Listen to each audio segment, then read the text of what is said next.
Defender from Cincinnati, Ohio, number 22, Austin. A defender from Durant, England, number 8, Paul. A defender from Sydney, Australia, number 4, Harrison. A midfielder from Wycliffe, Ohio, number 6, Kenny. A midfielder from Plano, Texas, number 19, Corbin. A midfielder from Marburg, Pennsylvania, number 20, Jimmy. At midfield from Catalonia, Spain, number 99. At forward from Kingberg, Denmark, number 11, Danny. And at forward from East Senegal, number 9. FC Cincinnati is led by head coach Alan Koch, assistant coach Johan Dunet, athletic trainer Aaron Powell, strength coach Ben Ellis. Team medical care provided by doctors Angela Faustino and Brian Gowling from UC Health. FC Cincinnati is presented by UC Health. Please rise and welcome FC Cincinnati and the Charleston Battery to the pitch.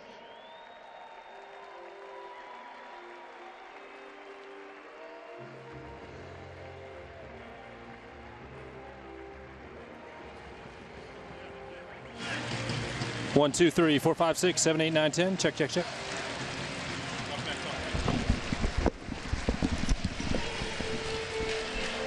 Good check. 1, 2, 3, 4, 5, 6, 7, 8, 9, 10.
Wednesday night, FC Cincinnati sent shockwaves across the American soccer landscape, upsetting Crew SC in front of 30,000 at Nippert Stadium.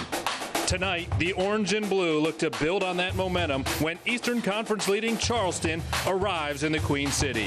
USL Soccer is next.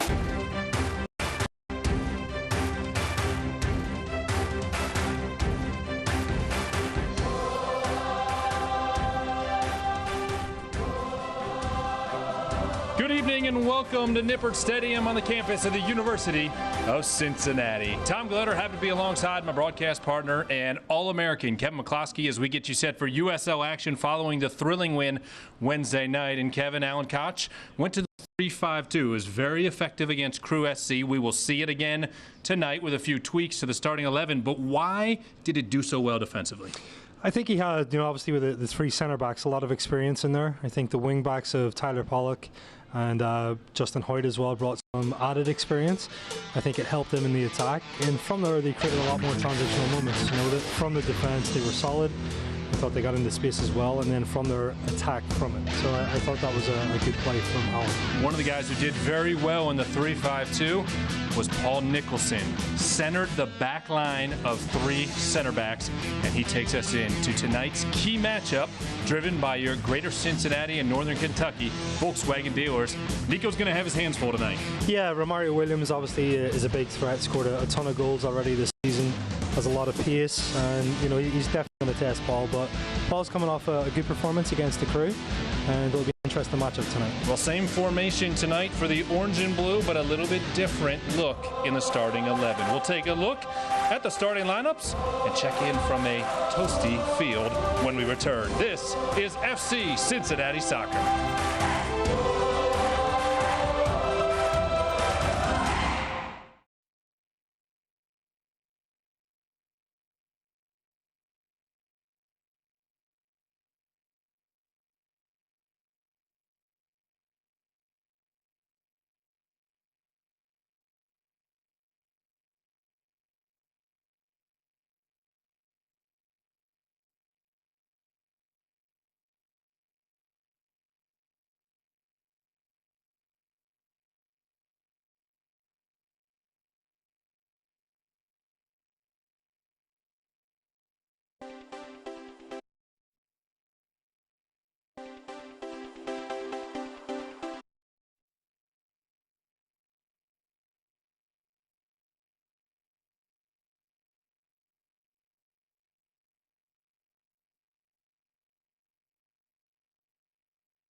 Tom Glitter and Kevin McCloskey back with you at Nippert Stadium, where Charleston and Cincinnati set to meet for the second time this season. Tonight's starting lineups are brought to you by Toyota.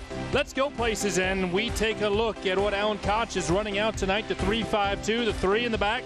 The same Josu makes his first USL start, and Justin Hoyt will start on the right side. GB and Danny up top for Charleston. At the other end, Mike Anheuser, whose team has won 8 matches this season. We already talked about Romario Williams up top, and Odisnell Cooper, the goalkeeper, making his 9th start on the season. All of our sideline reports tonight are brought to you by your local Cincinnati and Northern Kentucky Volkswagen dealers. Let's head downstairs and check in for the first time with Lindsay Patterson.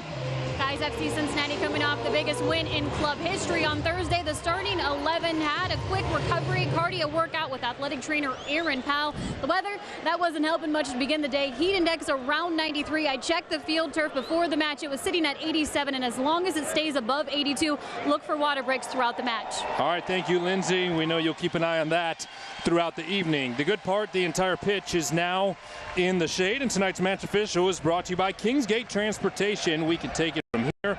Eric Tattersall, the match official tonight, as he has a conversation with the men in orange and blue. Cincinnati in their traditional blue kits tonight. They will work left to right in the first half. Charleston wearing their white tops with black shorts.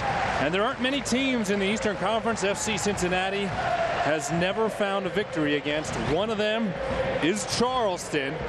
And tonight will be the 5th ever meeting, with the Battery leading the all-time series 3-0-1. Battery get the first touch, and we are underway on a sun-splashed night at Nippert Stadium, and a quick long ball forward for Romario Williams. It skipped over his foot. Durant came up and scooped it up. Early pressure from Charleston coming in here. Obviously, Romario Williams is a massive threat. We talked about that in the intro. Lightning pace, goal scorer. He's a guy that FC Cincinnati have to keep an eye on at all times tonight. Romario has been fantastic this season. 10 goals, that's second in the USL. Has an assist as well.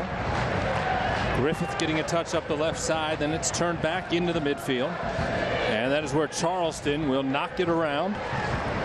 These two met in the season opener back on March 25th, a 2-1 win, a late goal for Charleston, gave them the 3 points, and they have been rolling ever since at 8-2-3 on the season. Yeah, solid performance. Obviously they've not had much luck against this team. This team's been around for a long time too, though. Charleston have much history in this league. They've been successful winning it, and that's been a tough opponent so far for FC Cincinnati over the last 2 years. Ricky Garbanzo made the run there. 4-4-2 for Charleston, and the two forwards up top are Williams with 10 goals, and today actually Garbanzo getting just his second start of the season. So we do not see Cordovez in the starting 11. He's a regular for Charleston. Not there today. Josu, who's making his first start, turns on it. Got it to Jimmy McLaughlin. We'll see Jimmy in a little bit of a different role in this system, Kevin, as he's in the starting lineup. His good friend Andrew Wiedemann started at the 10 on Wednesday night against Crew SC, and tonight Jimmy will slide into that role in the middle. I think it suits his skill set well. He's a guy that's very dynamic, find pockets of space. I think he's pretty much got a free role in there to support the front two of Danny Koenig and GB. So hopefully he can get something going from this and create a little bit more in the attack. Today's injury report is presented by the Levy Law Offices. Turn your crash into cash. And for FC Cincinnati, good news, it's very short. Eric Luke, who's going to be on that injury report for probably the next month and a half with a knee injury, remains out, and that is it. Which means Aaron Powell not too busy right now, and that is always good news. GB's taken down in the midfield. We have the match's first foul. Forrest Lasso got his arms around him and dragged GB to the turf. Kenny Walker will stand over and get set to put it back into play. FC Cincinnati trying to get it into their attacking third for the first time tonight. GB's just hobbling a little bit. I think suffered a little bit of contact on that last play. Interesting, obviously, to see the game unfold tonight and how players recovered from Wednesday. It's been a very busy week. Yeah, third match in 8 days for FC Cincinnati. Also, the third match in 8 days for Charleston. So the advantage probably to Cincinnati because they've been home this entire time. Charleston with 2 of those 3 on the road. Josu with his left foot strikes it into the 18. Harrison Delbridge gets his head on it, and GB buries an early goal for FC Cincinnati.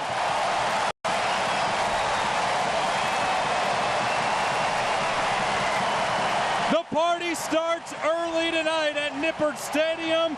GB has his 7th in league play. Certainly the earliest goal scored this season for FC Cincinnati. Great delivery into the back post. Harrison Delbridge gets up well, and GB, just like he is a poacher, is in that position to score. Mike Anheuser, hot, felt GB might have been offside. Let's take a look. Josu with a great ball to Harrison Delbridge to get it started. Finds a mismatch. Harrison does well, and GB's onside. I think Charleston right now are complaining that GB's offside. Level on the man, the goalkeeper's out of position. It's a goal. Not 100% confident, but fairly confident that is the earliest that FC Cincinnati has ever scored a goal in a match. Obviously just year 2 for the franchise, but I'm pretty sure that'll go down as the earliest goal. Maybe opening goal for Okoli last year, maybe? Yeah, I think that was about the 10th minute. Yeah, maybe it felt like the 4th minute. This one comes in the 4th minute, 7th in USL play, 10th overall on the year. Ball sent in, no trouble there for Mitch Hildebrand and FC Cincinnati. In the blink of an eye, if you were late getting out of the car and getting into the stadium, you've already missed some fireworks. And Mike Anheuser has a handful of words for the official on the near sideline. I think probably a natural concern with everyone involved with FC Cincinnati. You know, they didn't want to get too caught up in Wednesday's result. A little bit of a lag from there, but starting that early, it shows that they're focused and they're ready to go. I mentioned Charleston also played on Wednesday night. They played Atlanta United, so also a matchup against an MLS side. They were up 2-0 on Atlanta and lost that one 3-2. So they had, of all the emotion FC Cincinnati had on the positive side, Charleston the flip side of that. Kenny Walker breaks it up in the midfield. Corbin Bone, who missed the action Wednesday with an unspecified injury, is back. Here comes McLaughlin up the middle. Jimmy McLaughlin making a run onto the foot of Koenig. And Danny couldn't get a clean shot off. Otherwise, it would have been 2-0. You talked about why Jimmy is good in that role. Okay, just takes about 20 yards of space. Little scissors move to get past the defender already starts to unlock the defense. So very, very interested and excited to see him in this position.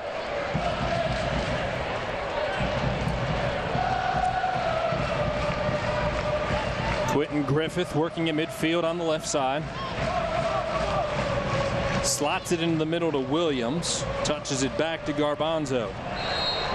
Kenny Walker now will pick up the foul in the midfield, and Charleston will set to restart as we take a look at tonight's keys of the match, which are brought to you by your Tri-State Chevy dealers. Sure, they still stand despite the quick start. Yeah, no, definitely. Rotation of players is going to be huge. Busy week like we talked about. He's got some fresh legs in here, which I think will be massive.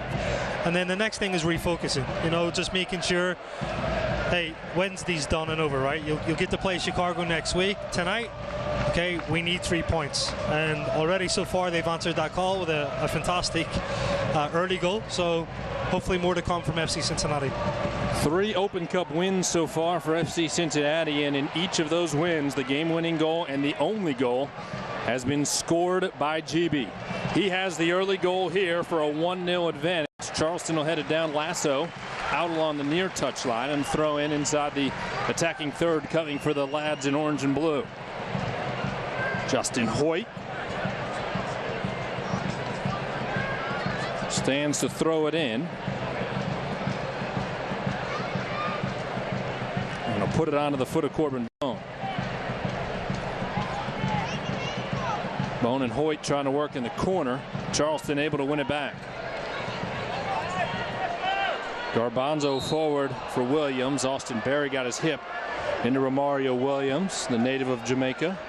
Williams did not play in that 3-2 match against Atlanta United, as he was off on international duty with the Jamaican national team.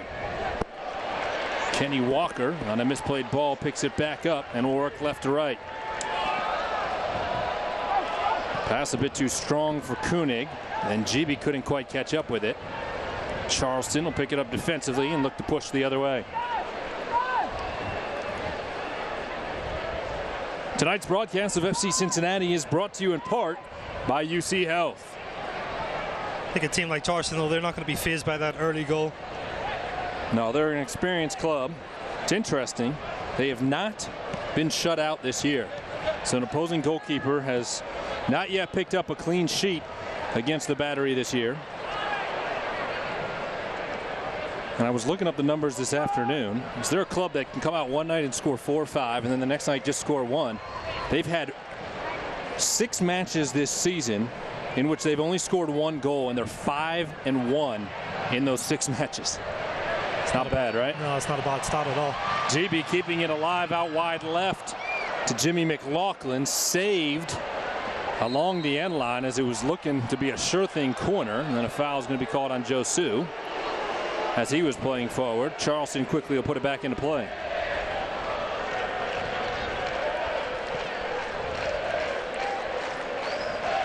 Give Charleston credit, no doubt have been the hottest team in the Eastern Conference in the USL so far this season.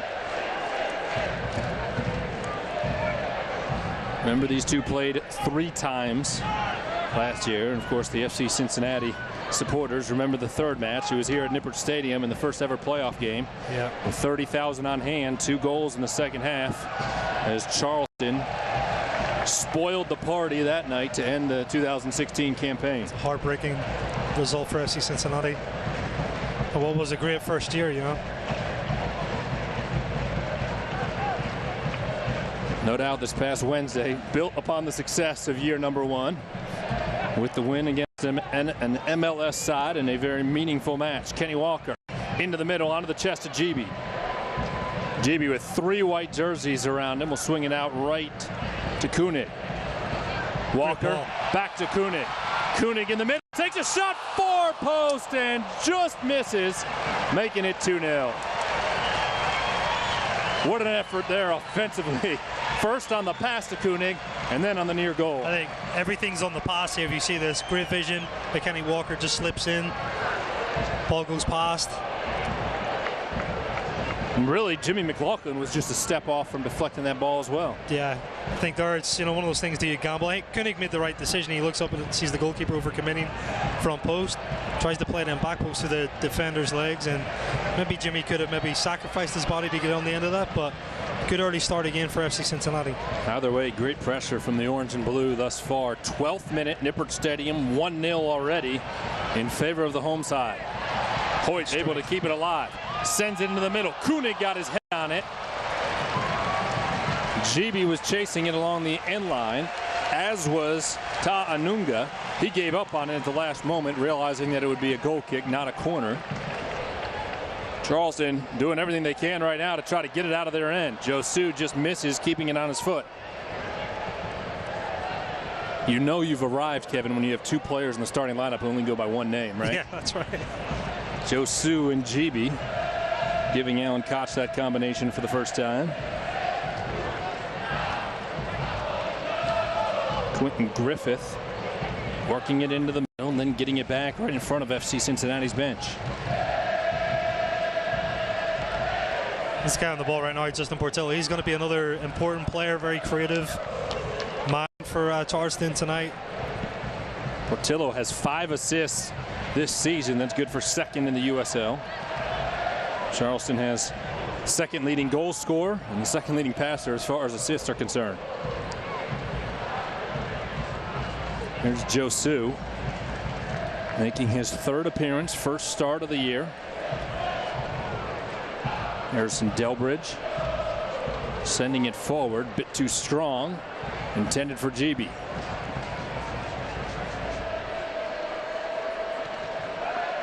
Garbanzo with a lucky bounce sends it into the 18, and Mitch Hildebrandt comes off his line with Romario Williams closing in to gobble it up.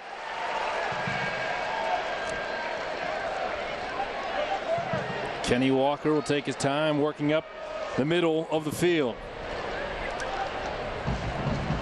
I think Charleston are just going to sit back in here. Obviously with a 4-4-2, there's naturally going to be more space in the middle.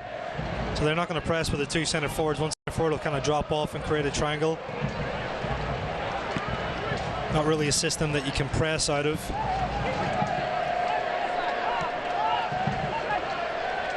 Austin Berry, one of the 3 center backs tonight, sends it to Paul Nicholson playing in the middle, and then over to the left side, Delbridge. I think the key, just talking about, that system too, is trying to find spaces in between their lines. They're setting up in a block. McLaughlin working down the left side, had defensive pressure from Anunga, the native of Cameroon. Jimmy touched it last. Throw in for Charleston off the head of Garbanzo. Portillo, he had a goal and an assist in the match back on March 25th, including the game-winning goal in the 71st minute. Ball deflects inside the 18. Mitch Hildebrandt will come over to play it. Just talking about Portillo there, I think I really like Charleston's balance in midfield as well with Hackshaw. He's the type of guy who's a lot more physical. You can just see with their shape, he's going to sit back and let Portillo just kind of do his thing. It's been very successful so far this season for Charleston. Mitch will boot it away from the top of the 18. He was looking for Koenig. Griffith was there, and they're going to say Koenig committed the foul with a little bit of a shove in the back. Yeah. Quentin Griffith.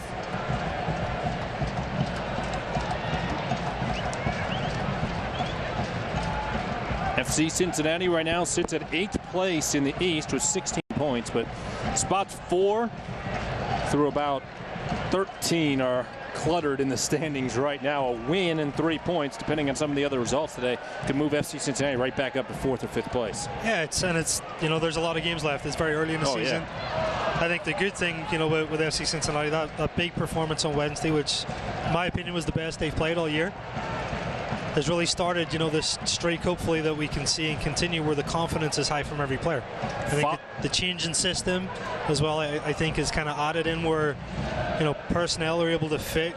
I'm not saying he's got a strongest team on the field, but it's not a bad 11 out there tonight. Very strong starting 11 for Alan Koch, staying with the 3-5-2 after the win against Crew SC 1-0 on Wednesday night. Turnover in the defensive third, a shot right into the chest to Mitch Hildebrandt from Higashi.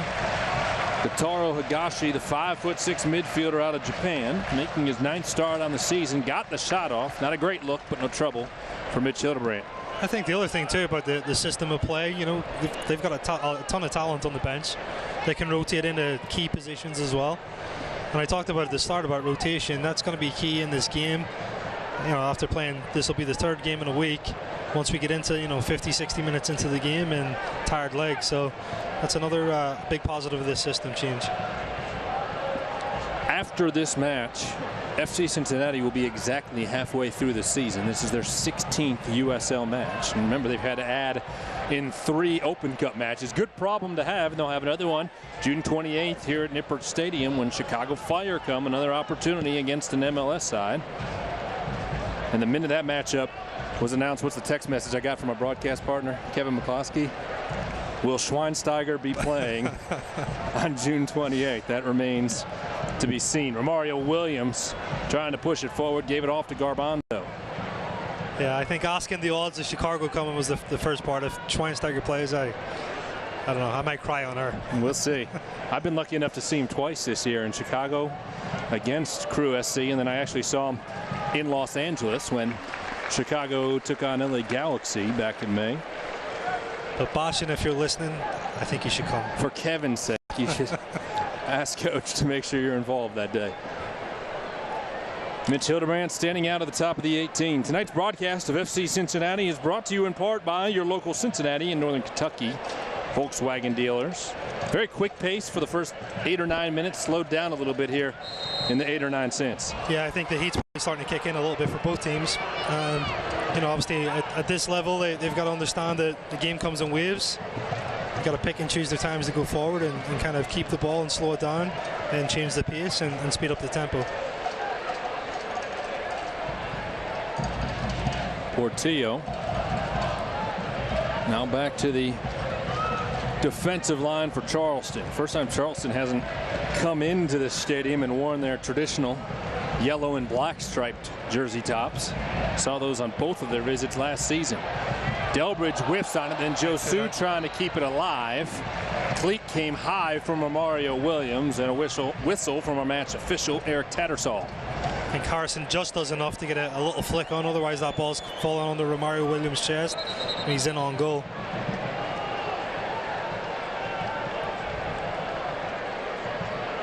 All of our sideline reports tonight are brought to you by your local Cincinnati and Northern Kentucky Volkswagen dealers. Let's head downstairs, check in with Lindsay Patterson. Guys, the recovery time for FC Cincinnati was a little bit different this time. Of course, they had the normal IVs. Normally, they have 2 massage therapists twice a week. This week, they went 4, and the starting 11 went to cryotherapy sessions on Thursday.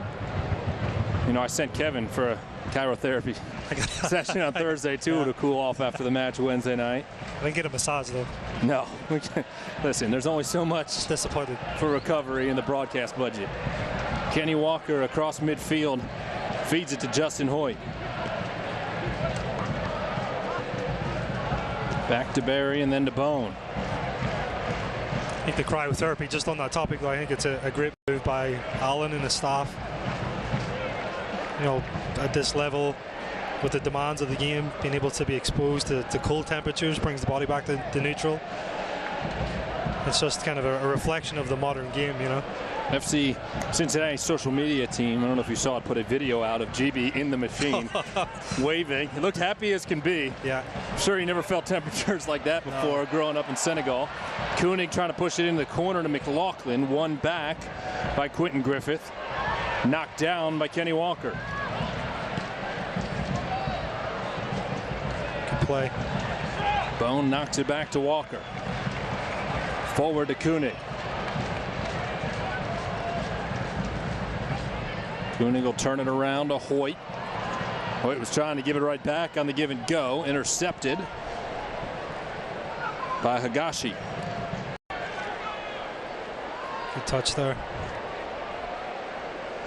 On to the right side, and Charleston worked it into the midfield in the 21st minute, trailing by a goal early.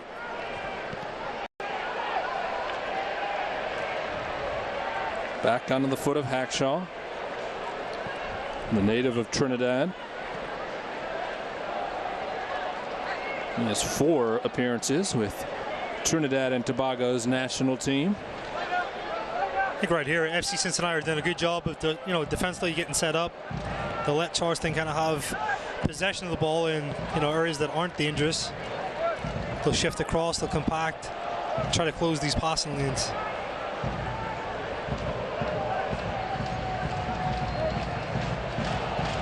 Charleston working up the right side. Into the offensive third, sent into the middle. Paul Nicholson gets in the way and immediately sends in the direction of GB. Hackshaw got there first.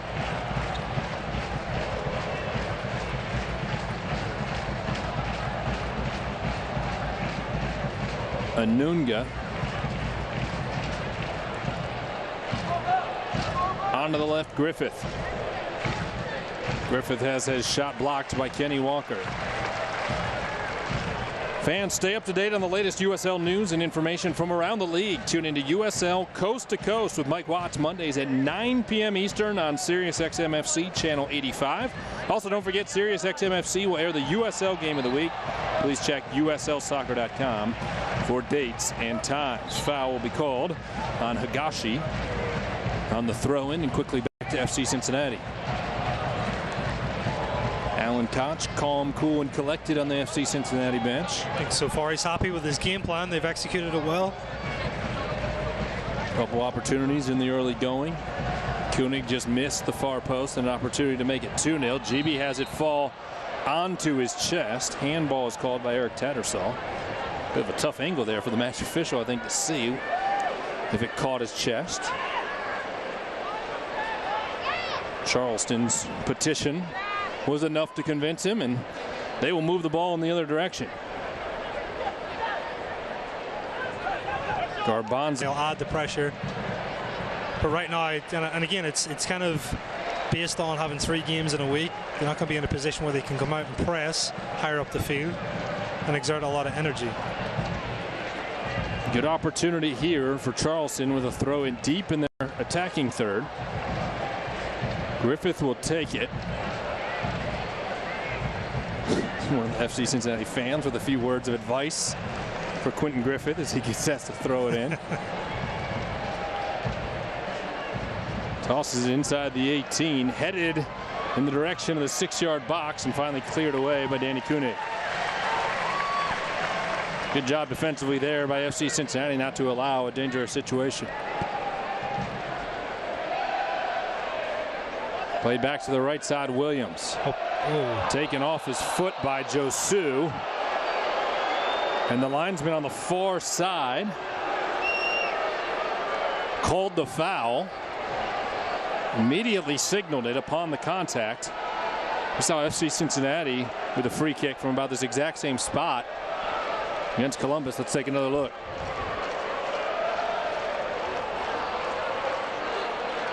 I don't think that's a foul at all. No, Romario Williams sold that in a big-time way. I think the referee got that wrong. I mean, I think Romario Williams is going to try to hit him with a shoulder, completely mistimes it, and falls over. And the fall came well after the contact. Either way, it sets up a big-time opportunity here for Charleston in the 25th minute, trailing by a goal. Sent across the box. Delbridge trying to get his head on it. Deflected to the right of Mitch Hildebrandt. Charleston touched it last. Goal kick coming up for Mitch. I think Mueller does well there just to get up above the FC Cincinnati defender, get a head on it just wide of the goal.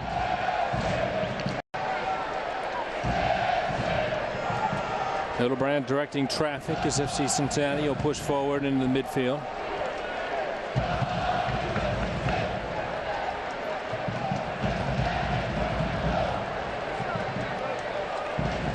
Mitch strikes it in the direction of GB.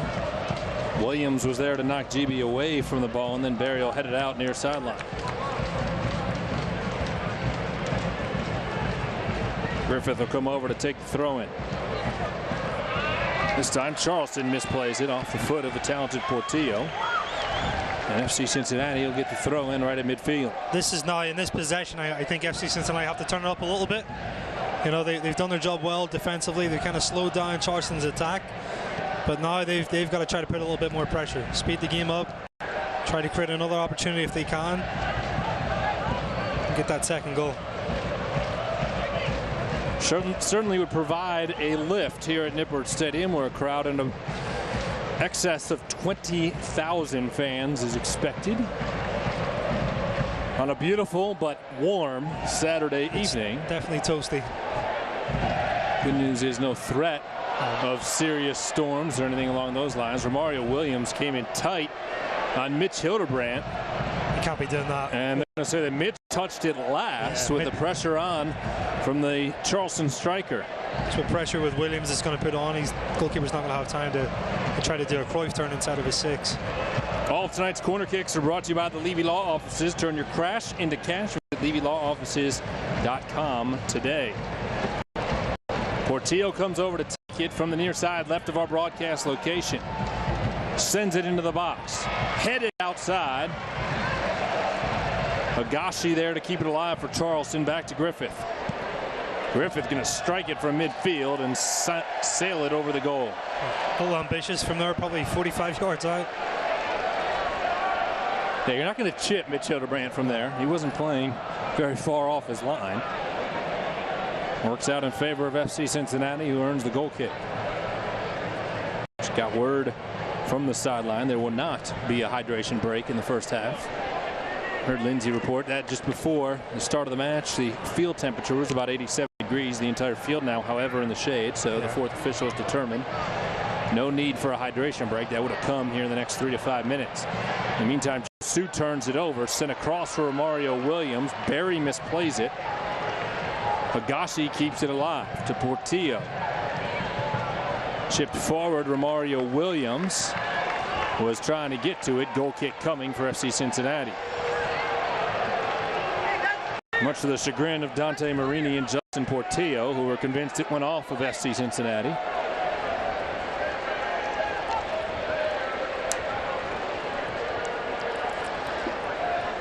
'29th minute here in the Queen City. Tom Gletter alongside Kevin McCloskey. Lindsey Patterson down on the sideline. Glad to be with you for the 3rd time in 8 days. Here in Cincinnati, we've all had a busy week, as have the men in orange and blue. Austin Berry trying to track it down right now. He's one of the guys who has played all 3 matches this week, as has Mitch Hildebrand. He poorly strikes the ball back from his center back. Kenny Walker there, however, to recover and send it to Corbin Bone. Now Josu will have some space to work on the left. Probably first time Josu's really had this space in front as well. Jimmy just coming out to support. Laughlin has played on that left side pretty much all season, so very natural there. Corbin Bone with a great touch to get it forward. Sending it into the box, headed away by Mueller. Kenny Walker knocks it down. McLaughlin into the middle. Koenig trying to win the header and couldn't quite get there. Yeah, good first ball in by Jimmy there. Turned his hips well, trying to find Donnie Koenig at the back post.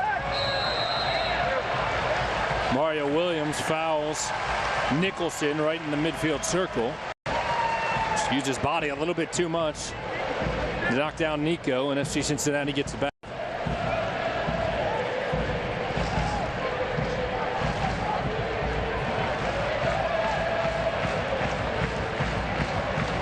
Bone back to Delbridge.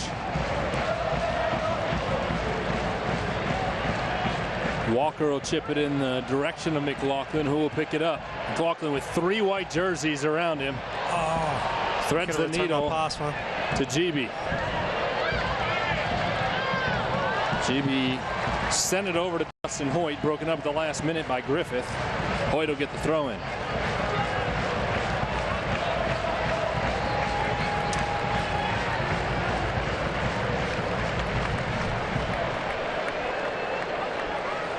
White in the attacking third, sets to throw it in.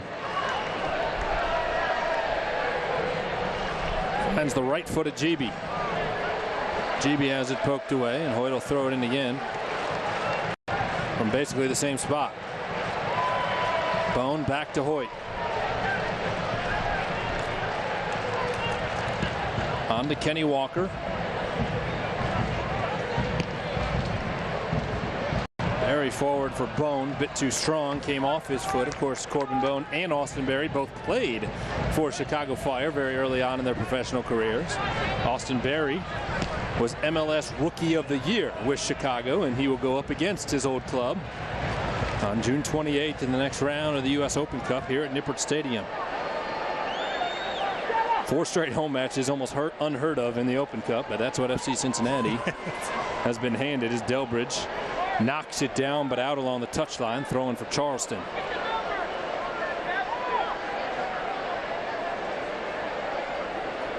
Certainly getting those home games has been huge for this, franchise. The momentum of, the growth of the game in the city, bringing teams like the Crew and Chicago Fire in. It's fantastic for these fans. Josu trying to send it forward on the left side. Has it knocked down and out, but a throw in for Josu. 5'6" defender out of Spain.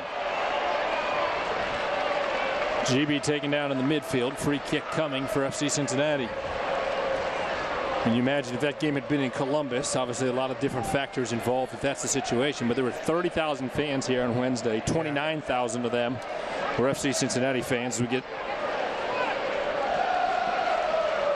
And certainly there's no doubt that the home side fed off the energy from the crowd. Big time. I think that was, especially those last 10-15 minutes, they kind of spurred the team on. Became that 12th man, if you will. I'm sure the players are very happy and pleased with that. GB tracking down a ball on the left side. 3 defenders around him. He'll send a cross to Danny Koenig. Good idea. And Odisno Cooper does well to get there first. The 6'1" native of Cuba dove to his left as Koenig was closing in. Yeah, good idea. GB gets the ball, turns, looks up and sees Koenig's run to the back post. It's a tight ball and a tight angle to try to play and serve into, but definitely a good idea. Tonight's broadcast of FC Cincinnati is brought to you in part by your Tri-State Chevy dealers.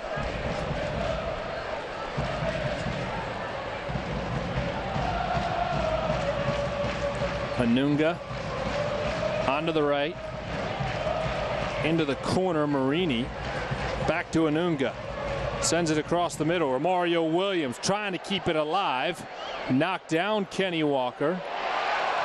Marini working just outside the 18, wanted a handball in the box. It won't be called. Cross sent in the direction of Mitch Hildebrand. He will collide with Garbanzo, and the foul is going to be called on Garbanzo.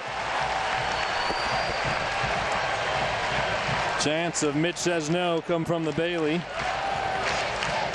Has a free kick coming for the second-year goalkeeper for FC Cincinnati.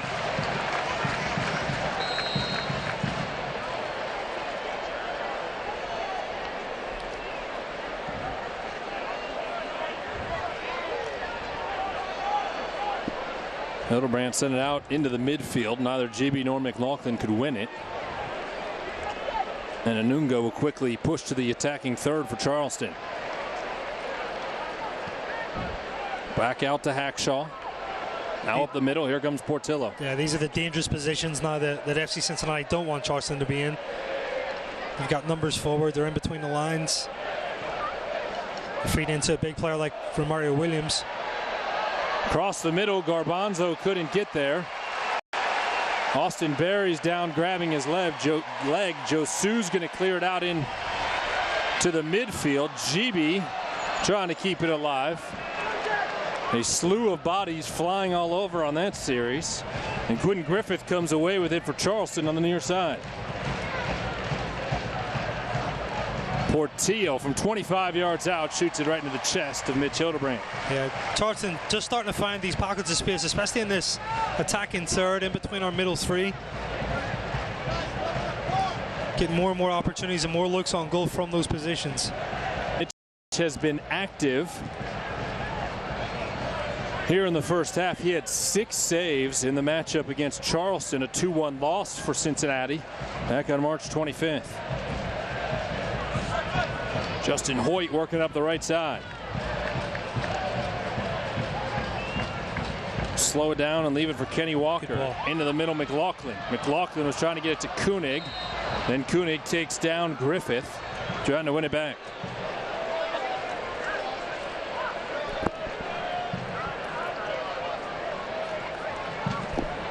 Yeah, Jimmy just tries to play this a little early. In behind for Koenig. Just doesn't get the right contact. Charleston working on the right side with Anunga. Marini over there as well. Back to Portillo. 5'6" midfielder out of New Orleans. 14th start of the season for Portillo. Player that's been with the franchise since 2014. Corbin Bone clears it out in the midfield. Nearly misplayed by Lasso right to GB. Charleston was, however, able to keep it alive, and then Austin Berry's ball rolls out near touchline.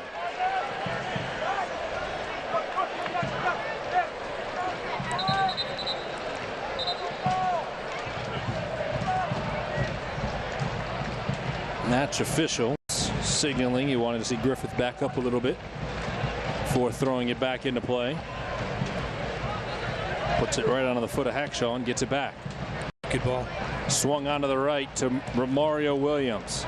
The talented scorer already has 10 goals on the season, keeping it alive.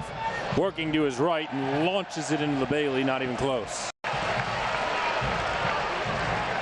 See that big-time footwork from Romario Williams. Speed and power too. You know, I think Corbin Bone goes into that tackle. He can be a little bit stronger in it. The guy like Romario Williams got that strength to get through those 50-50 challenges. Just couldn't turn and get it on target. Mentioned earlier that Williams missed the match on Wednesday against Atlanta as he was with the Jamaican national team. Made the trip back, and not surprising to see him out there tonight. Talk about his teammates and the travel they've had this week. Now Austin Berry clunks heads with Cordovez. And the medical staff for both clubs is going to rush out onto the field. Kenny Walker, in the meantime, he's calling everybody over to the bench. It's a timeout opportunity. Get a drink, definitely. Yeah, definitely get some fluids going. Cordovez is up, as is Austin Berry, so that's good news.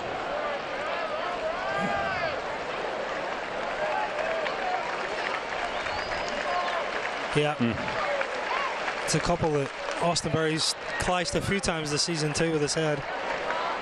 Front head of Austin Berry, his forehead, collided with the back of Ricky Garbanzo. Good to see. After both went down quickly, they both got back up to their feet quickly. Austin Berry with a little bit of a different look, sporting the beard these days. He's trying to follow with the Tommy G look.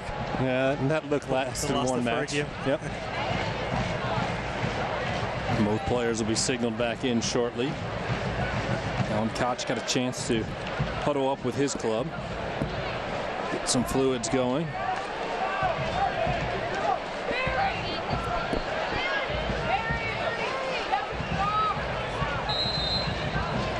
Ball will be put back into play by Charleston and worked onto the right side. Anunga. 40th minute, 1-0 lead in favor of the home club. Ball sent into the middle, headed away by Hoyt. Charleston able to recover in the midfield. Deflected ball into the box. Delbridge quickly clears it to avoid any trouble. Throw in for Charleston. Probably the last 15-20 minutes, I think Charleston had majority of the possession, some of the better opportunities. I think, you know, FC Cincinnati's plan, I think, defensively is to kind of sit back a little bit and just kind of get into their block, but they've got to be careful how much they invite Charleston into their half. The more and more that they can kind of get numbers in, and then in transition, if they lose it, pin them back again. It's only going to cause some problems for FC Cincinnati. Josu turning it forward, try to get it to McLaughlin, skipped past him, but Koenig able to recover. Josu was working on the left side, hesitated, then he was taken down on a hard foul. It's Dante Marini, the 5'3" midfielder. Tell you one thing, Charleston, not a whole lot of height out there on the pitch. Backline's pretty tall. Marini at 5'3", Garbanzo at 5'7", Portillo at 5'6", and Higashi at 5'6". Ball skips over to McLaughlin. Back to Josu. And on to Jimmy McLaughlin, Pennsylvania native. He'll be our halftime feature. Stay tuned for that. About 5 or 6 minutes. We'll head to the half, and that'll be segment number 1 of our halftime coverage tonight. Don't want to miss Jimmy McLaughlin. Justin Hoyt into the middle to Delbridge. It's better. It's probably the first time they've switched the point of attack that quickly. Try to open up those challenges to find the 2 center forwards or their attacking center, maybe Jimmy McLaughlin. Hackshaw does well to head down. The ball intended for GB. Charleston trying to push it in the direction of Romario Williams. Came over Austin Berry. Late whistle, after the push from Williams on Berry.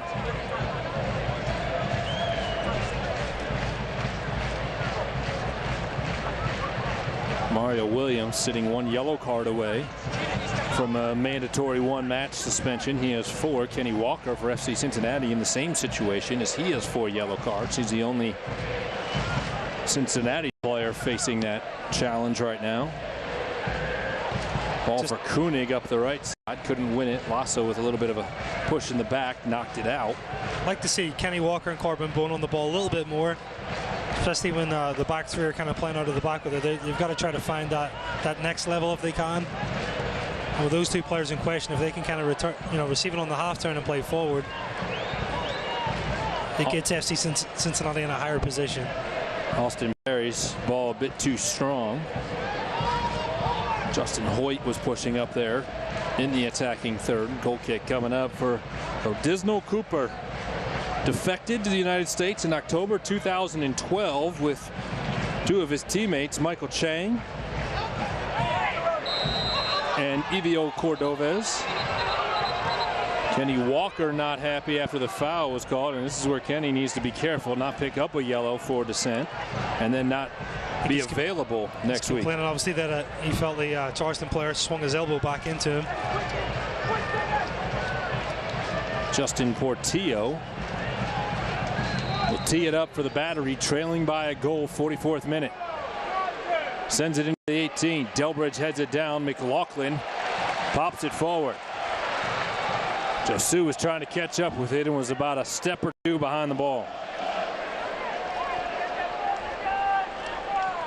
Portillo on the left.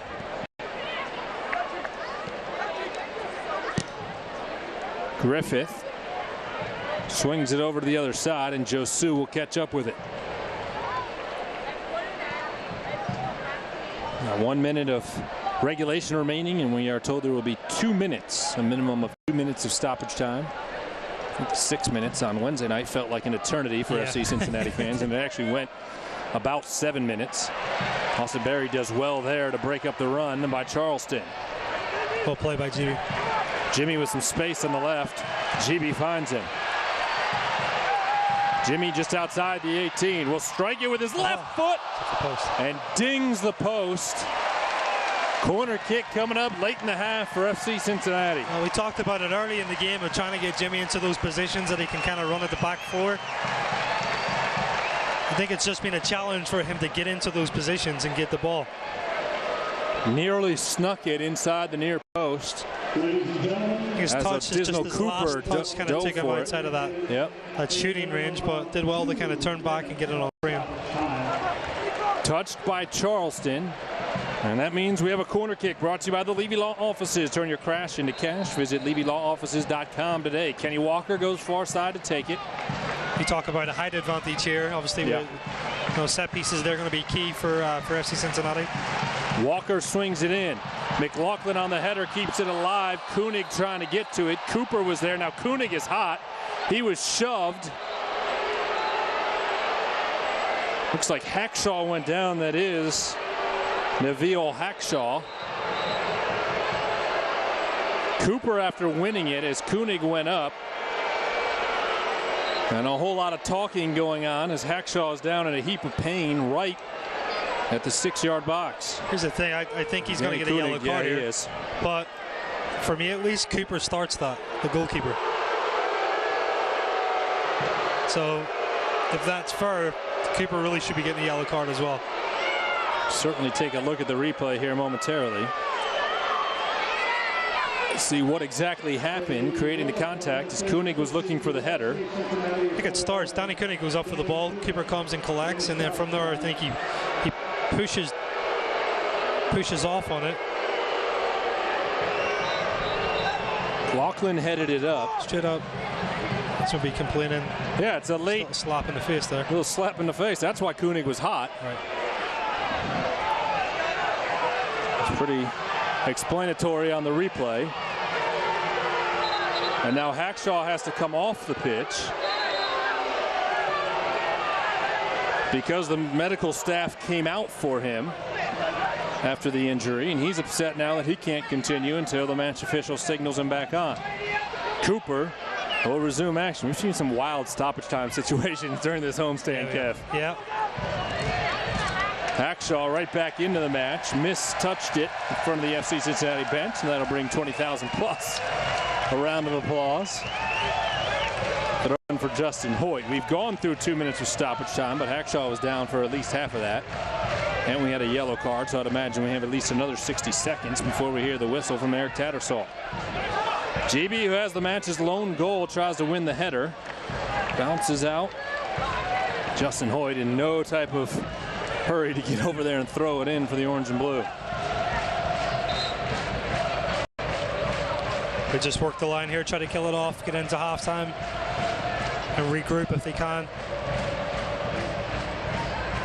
Throw in the direction of GB. GB's in contact with Hackshaw.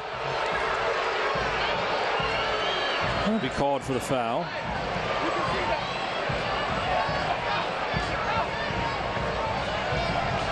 So a foul on GB gives it back to Charleston. In a 1-0 match as we continue to roll through stoppage time. And there is the whistle from Eric Tattersall. 45 minutes of soccer in the books, still 45 to come, and FC Cincinnati leading 1-0. All of our sideline reports are brought to you by your local Cincinnati and Northern Kentucky Volkswagen dealers. Let's head downstairs and check in with Lindsey Patterson, who's with Alan Koch. Coach, your guys go out and get the lead early. What's the message at the half to sustain that in the next 45? Well, we obviously know we're playing against a good team tonight. There's a reason Charleston are top of the table. They've done a good job of possessing the ball. I think the best way we can prevent them from looking good in the second half is make sure we take care of the ball and possess the ball a little bit more. And that'll allow us to grow more in confidence and hopefully prevent them from getting into a bit of a rhythm. Thanks, Coach. Thank you. All right, thank you, Lindsey. We appreciate the time from Alan Koch as he heads in to the locker room. Again, FC Cincinnati at the half, leading 1-0. Another large crowd hand, and GB gave him something to cheer about early. Our interview with Jimmy McLaughlin is next. This is FC Cincinnati Soccer.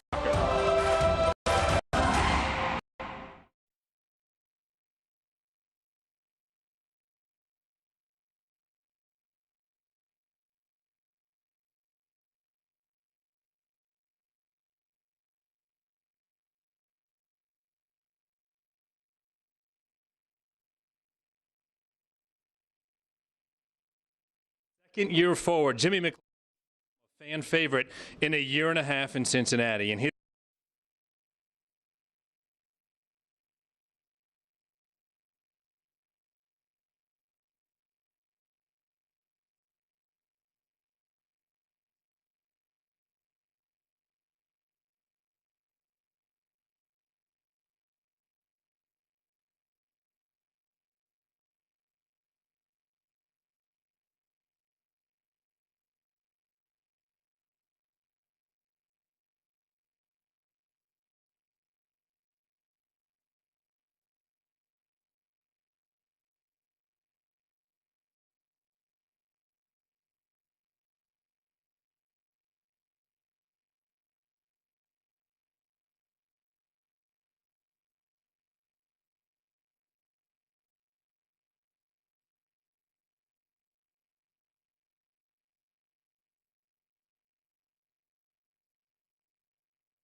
Nippert Stadium between FC Cincinnati and the Charleston Battery.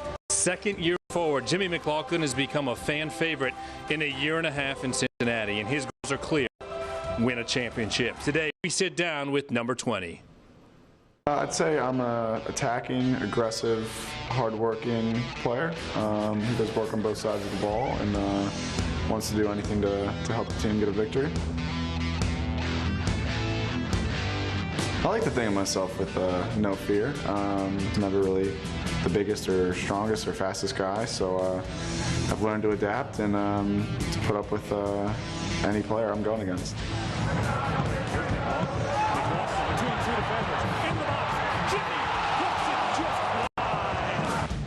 There's always things you can improve on, and I want to win a championship. That's something that I'm really striving towards and working with my teammates to do everything possible to achieve that goal. I've been to a final before with the team, a couple finals with the Union as well that I didn't play in, but been around that atmosphere and that environment and those teams, and coming up short's a terrible feeling. So we've definitely got some revenge this season, and we want to go back and do everything possible to win a championship.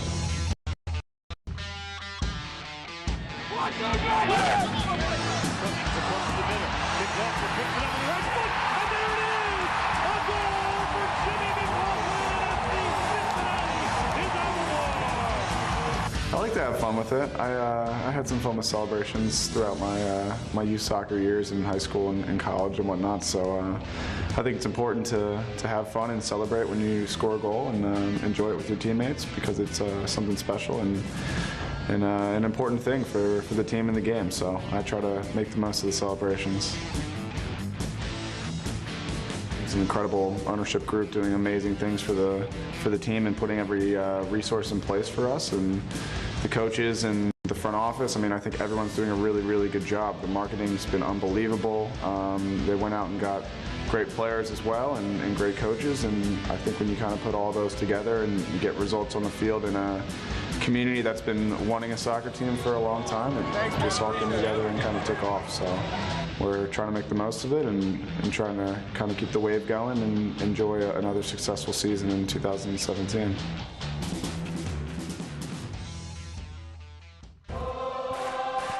Halftime coverage continues next as we take a look around the USL and still to come highlights and stats from the first 45 minutes. Stay tuned for that. This is FC Cincinnati Soccer. Look at you. You're at the top of your game. At work or at play, you're unstoppable. Nothing can throw you off track. Oh, hey, she's cute. Nice going, man. Things are going great for you. You've earned a night out. Good drinks, good friends. Yeah, we can go ahead and call this a good night. Wait, is that your car? Uh-oh. Not smart. Yeah, I saw that coming. Say goodbye to her. Ouch. That'll hurt your bank account. You're looking at around 10 grand in fines, legal fees, and increased insurance rates. I hope you like eating frozen dinners. Alone. Let's try this again. Smart move. Because buzz driving is drunk driving.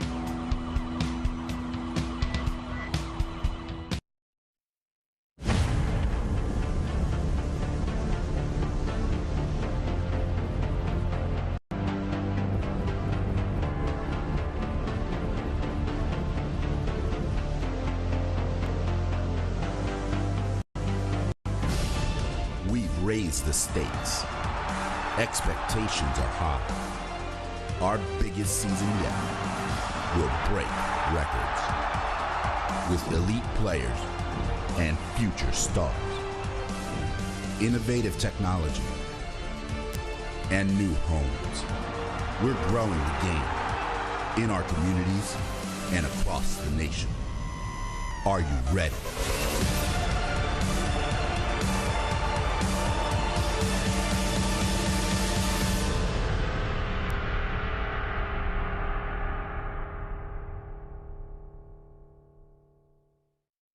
It was a fairy tale USL debut fit for a king. Fit for the king, Didier Drogba. Drogba's debut was the highlight of another strong attendance weekend for the USL. Week 12 drew over 87,000 fans, bringing total league attendance so far this season over the 750,000 mark. Drogba made his presence known early on in front of a sold-out crowd at Phoenix Rising Soccer Complex, but it wasn't until the 40th minute the man everyone had been waiting to see found the back of the net off an Amadou Dia cross. But he wasn't done. In the 77th minute, Drogba drew two defenders and slipped a pass to former Chelsea teammate Sean Wright-Phillips for a familiar far post strike. That goal would serve to be the game winner. Over 7,000 fans were there to witness history for the USL and to witness the King make his mark on the game, having a part in both goals to lead Phoenix Rising FC to the 2-1 win over Vancouver Whitecaps FC 2. For USL Network, I'm Morgan Conklin.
It's FC Cincinnati against the Chicago Fire, June 28th.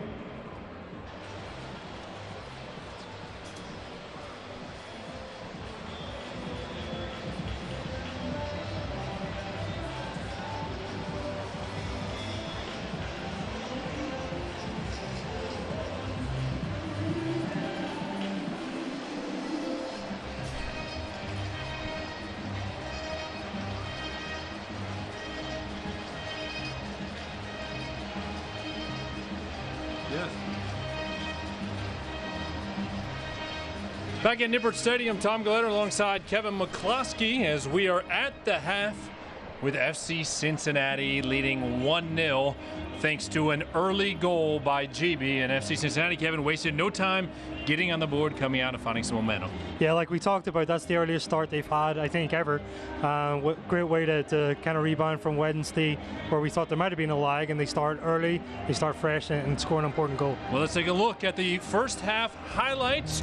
which are delivered by papajohns.com. When FC scores twice, you get half-price pizzas online, and they're halfway there. And it's thanks to GB, who got the goal early, and it started on the free kick. Yeah, good ball in, good delivery. Harrison does well to get up above. I think that might even be going in it, but GB obviously gets that last touch to make sure the goal. Dismo Cooper, the goalie, sold out to try to stop the header from Delbridge, and FC Cincinnati kept the pressure coming early. I think this is a great, fantastic ball in from Kenny Walker. Splits the defense, and Danny Koenig is just unlucky to put it past the post. A couple opportunities early for the orange and blue, and it nearly was 2-0. Instead, it stands at 1-0, and FC Cincinnati saw Charleston create some opportunities. Charleston, yeah, had a lot of possession, probably 20 minutes that second period of the first half, and started to create some opportunities. Mitch, fortunately, was pretty comfortable in dealing with it. GB continued to work and trying to build that partnership with Koenig. Yeah, no, I think already they've got a good understanding, trying to pick each other out with runs and crosses. And, so far they've been very productive together.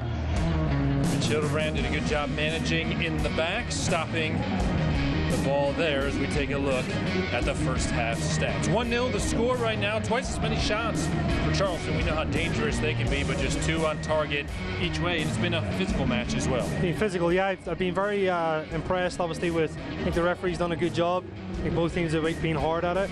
Interested by the stat with a possession of 50-50. I actually thought Charleston probably had more of the possession in that first half, but so far, FC Cincinnati have that go-ahead goal. All right, Lindsay Patterson was in the locker room with FC Cincinnati. She has emerged. Let's go down to the sideline and check in with Lindsay. Yeah, guys, after the half message, you wouldn't know that FC Cincinnati is currently up right now. They want to get re-energized out there. Allen added that he made it too easy for Charleston, and if they want to win this game, they have to be on the same page. Better communicators out there. The upcoming schedule is brought to you by Audi Cincinnati's, bringing you the ultimate Audi experience on Beachmont Avenue.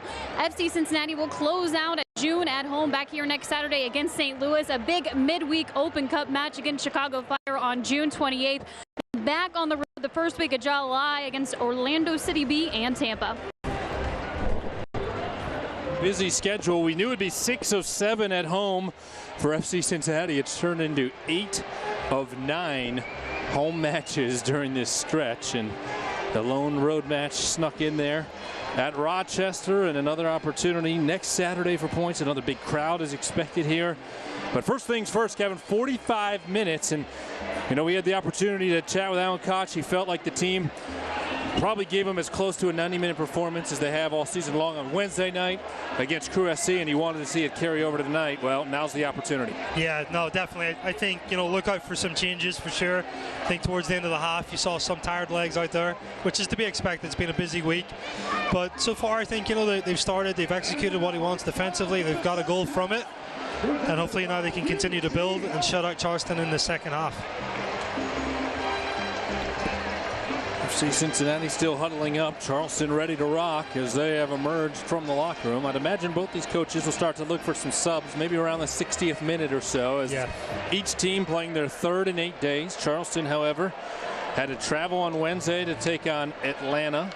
Then they traveled back Thursday, then traveled here Friday, and obviously playing this match on the road. So maybe a little bit tougher of a week for the visiting club, and we'll see if FC Cincinnati can take advantage of that here over the last 45 minutes.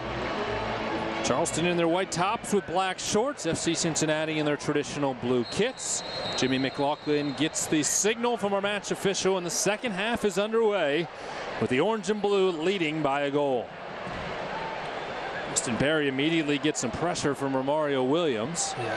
Gets away with it and then tries to send it forward. He's that type of guy. He's going to put, any of the back three under pressure if he can. Or the goalkeeper, as we saw once in the first half. Great athlete. Anunga into the corner. Then gets it back, sends it across the middle, headed down by Delbridge. Delbridge picked up an assist on the GB goal with the header. There's a shot from Griffith that'll sail high of Mitchell Durant. No trouble there for FC Cincinnati. Tonight's broadcast of FC Cincinnati is brought to you in part by the Montgomery Inn.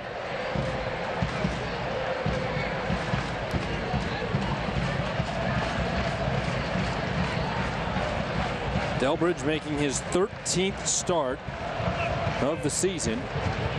Sends it forward to GB, who will be called for the foul, battling alongside Taylor Mueller, and GB picks up the foul. And a quick talking to from Eric Tattersall. Play will resume. Battery wastes no time getting it back underway. Down the right side, Garbanzo, who's been quiet, making just his second start of the season. I think Harrison thinks that ball's over the line there. Corner kick coming for Charleston. Protesting, and he thought it should have been a goal kick. All of tonight's corner kicks are brought to you by the Levy Law Offices. Turn your crash into cash. Visit LevyLawOffices.com today. Portillo with the right foot. Sends it across the middle. Delbridge heads it out. Tend to sound like a broken record when Harrison Delbridge is there on these set pieces. He's solid, consistent. There it is. Again. Right on cue. Thank you, Harry. GB off his chest. GB misplays it onto the foot of Hackshaw. Hackshaw gets tangled up in the box with GB. And Justin Hoyt comes back to clear it out along the far touchline. Initially, GB did really well to kind of turn and not panic, but then overplays a little bit and gets caught with a square pass. Higashi into the middle, Hackshaw.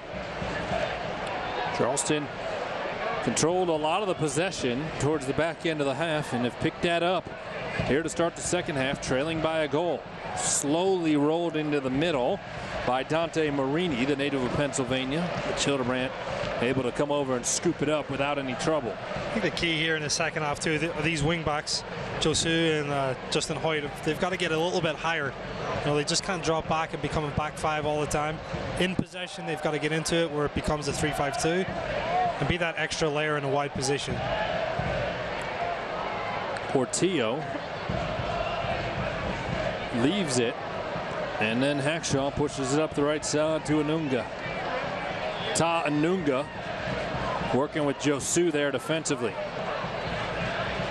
McLaughlin interrupts, and then he'll get it back from Kenny Walker. McLaughlin had a handful of defenders on him. One of them, being Anunga, put his hand on him, gave him a little bit of a yank, and play was quickly stopped. Corpin probably can receive this here. Get the attack going again. It's better. Delbridge forward for Bone.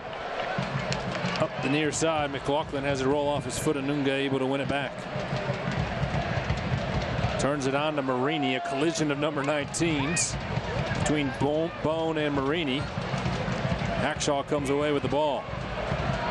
Now numbers for Hackshaw as Delbridge had cheated forward just a hair. Hackshaw onto his left. Top of the 18. Good Nicholson recovery there to recover. And a big-time defensive move. And then Kenny Walker was shoved down at the end of the play, and a clear-cut yellow card there.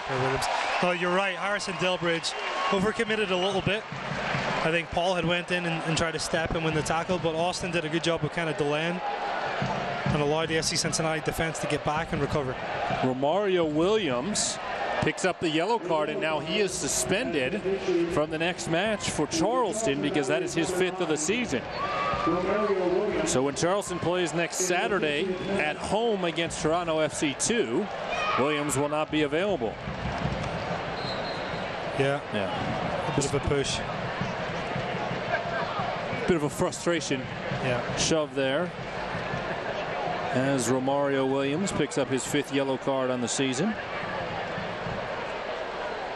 Kenny Walker has it roll off the back of his head. Recovers and gives it to Hoyt. 1-0 FC Cincinnati. They got on the board early in the 4th minute. The goal from GB. Corbin Bone. Out to Hoyt. Now Kenny Walker with a ton of space. Misplayed it at first. And he'll switch sides of the pitch. Sending it over to Josu. GB's got to be a little bit more active as a target. You know, midfielder, even Jimmy's dropped back and looking for a target to check into that space. Josu sends it across the middle. Disnell Cooper gets there first. 6'1" goalkeeper from Cuba, ranging across the 18 to break up the attacking opportunity for the orange and blue. Set into the middle for Hackshaw. Delbridge got in the way. Out to the midfield, GB, who headed down, but nobody home.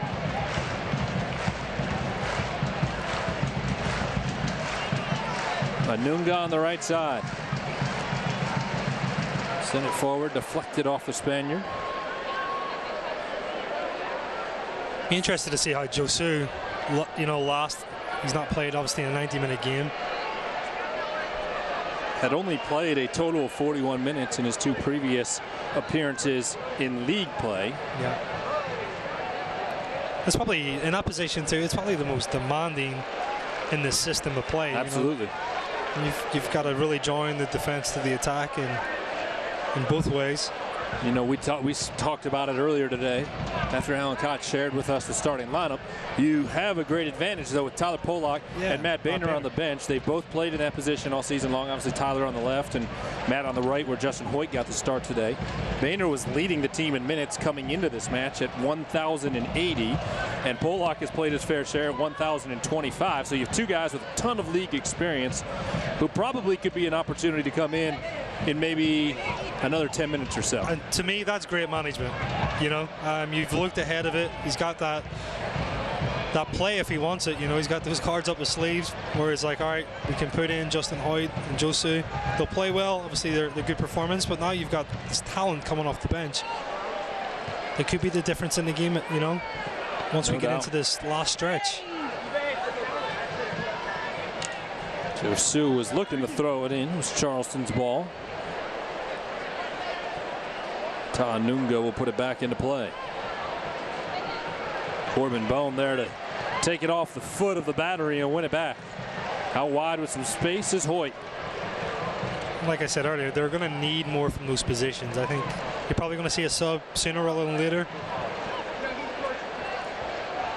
Will involve at least one of those wing backs. Mentioned it earlier, managing minutes huge for Alan Koch this week. And again, I think he's done a fantastic job with it. Of course, you have some other midfielders who could sub in as needed. Corbin Bone didn't play on Wednesday, so he has a little bit fresher legs than, say, maybe Kenny Walker. You have Aiden Quinn available to come in. Got Dakers to come in. And it's Andrew Wiedemann. A lot of options. Just going to come down to key positions and what player fits that role and what's needed.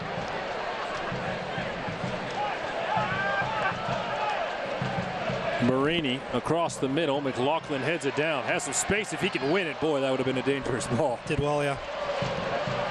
Lasso did a good job to get up to it and clear it all the way to Mitch Hildebrand, because if Jimmy picks that up on his foot with his speed, it's up to Cooper to try to make a save.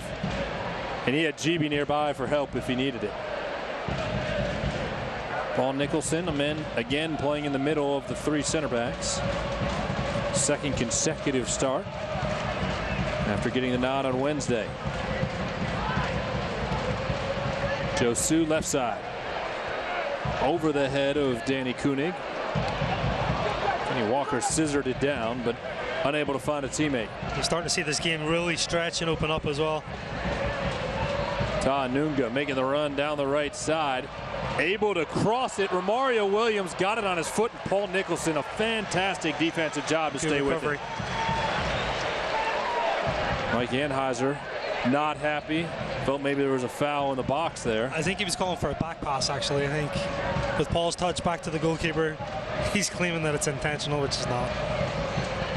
We've seen one of those called. And sometimes they go against you.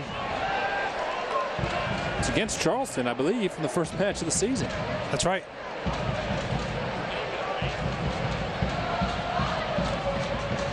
Here comes into the middle, Marini. Chips it forward for Williams. Justin Hoyt heads it away, but sends it out along the end line. It'll be a corner kick for Charleston. 56th minute. The Battery trail by a goal. Leading the Eastern Conference right now. An 8-2-3 record on the season. FC Cincinnati looking for 3 big points at home as they continue the homestand.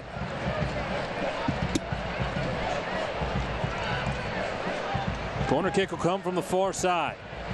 From Portillo, punched away by Mitch Hildebrand. Marini tried to catch up with it, could not. Anunga will. Sends it back across the middle. Delbridge gets his head on it. It'll come out to Portillo. He has a ton of space. Portillo into the middle. Koenig heads it down. Jimmy McLaughlin's going to take off the other way. McLaughlin one-on-one. Defensive help coming for Charleston. GB is there as well, and finally it is tapped away. What a run there by Jimmy McLaughlin. Yeah, from two very good opportunities for Charleston. Both services coming in, quick break. Jimmy did well to kind of break into space, but just unlucky to get past that last Charleston defender.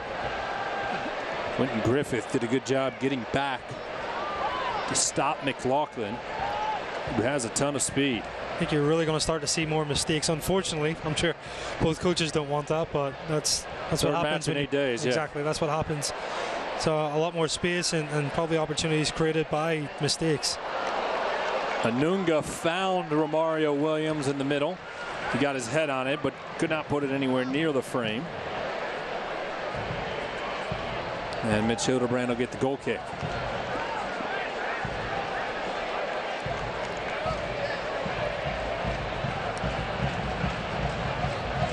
Mitch will let everybody work out into the midfield. We've seen 2 yellow cards today, one on Koenig at the end of the first half, and then Romario Williams picking up a booking here early in the second. McLaughlin plays it off his chest. Working on the left side. Knock it back to Josu, and now Corbin Bone. Bone misplayed it a bit too strong, trying to push towards the left. Charleston picked it up quickly. Now Romario Williams, right side. Pressure from Paul Nicholson.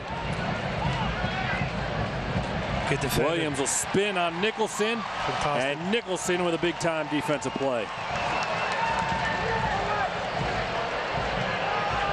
Mario Williams is still down on the field afterwards. Looks like Nico's trying to catch his breath too. Jimmy McLaughlin cleared out near touchline. Mario Williams is laying on his back, where Nico took it off his foot.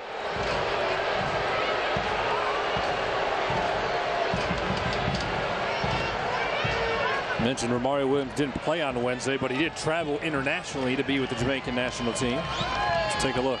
It's a great example. Just defending, patience by Paul. Just waits for the right time. Good tackle and plays out of it. It'd just be a matter of cramping right now with the hot temperatures. I think so. Lindsey Patterson reported that right before the match it was about 87 degrees down on the field. This gives FC Cincinnati a chance to hydrate. Have not yet seen Alan Koch call anybody into the shelter to get a jersey on. You saw there on the screen the signal from the medical staff for Charleston that Williams was okay to continue.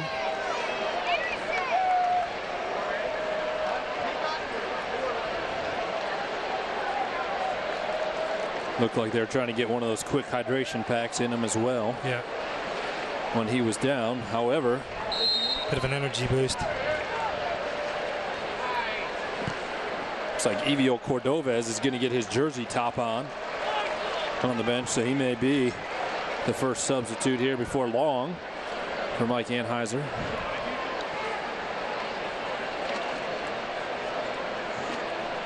See Cincinnati with the possession as we resume action. Hildebrand out into the midfield. Bone off his chest. Koenig finds GB. Wide right for Hoyt. Back to Bone and down to the midfield, Walker.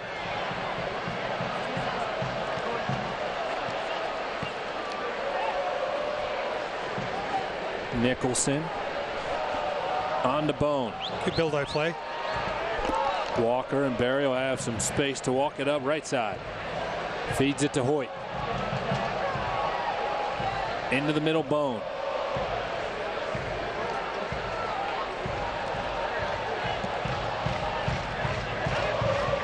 Here's Josu. To the right, Delbridge back to Josu. Jimmy McLaughlin with some pressure on. McLaughlin's taken down. Walker able to keep it alive. Chips it forward for GB. Off his head, just high. The perfect ball for GB, and he knows he just missed, bearing his second of the night. I think he's not able to kind of get up above the ball and head down with it, but fantastic ball by Kenny Walker.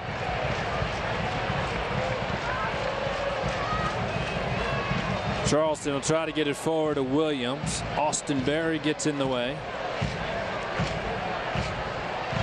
Corbin Bone trying to get into the middle. Portillo intercepted it, but Kenny Walker was able to recover.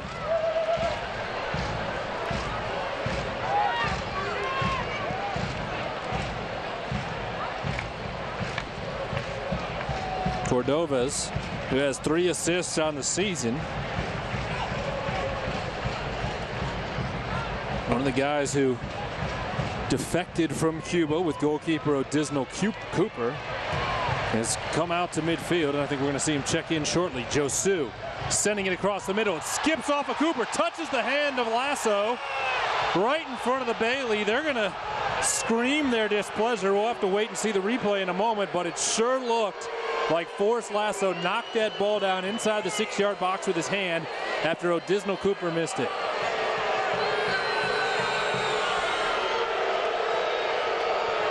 Taylor Mueller onto Anunga. Back to Hackshaw.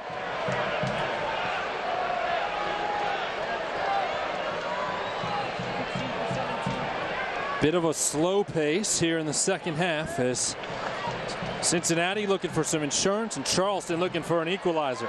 Here's Garbanzo into the middle. Romario Williams, and there it is. The equalizer as Romario Williams scores his 11th goal of the season. It comes in the 63rd minute.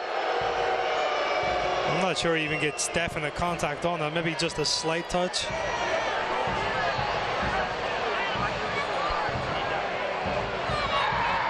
Puts in a kind of a searching ball, really. Maybe he just got the slightest of touches.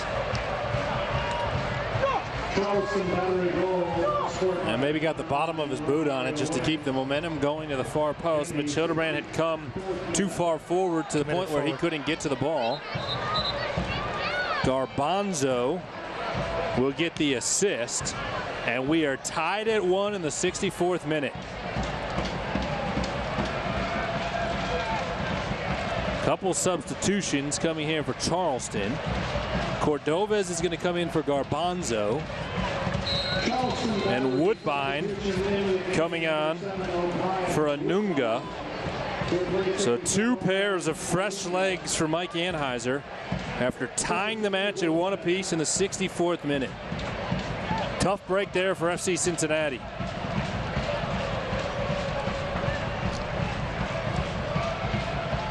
We talked about it earlier, Tommy. You know, the space just starting to open up a little bit more for both teams. Wasn't the most clinical of strikes or finishes, but finds its way into the back of the net. Counts as another for Williams. Picks up his 11th on the season. For Garbanzo, that's his first assist. Tonight's broadcast of FC Cincinnati is brought to you in part by your local Cincinnati and Northern Kentucky Volkswagen dealers.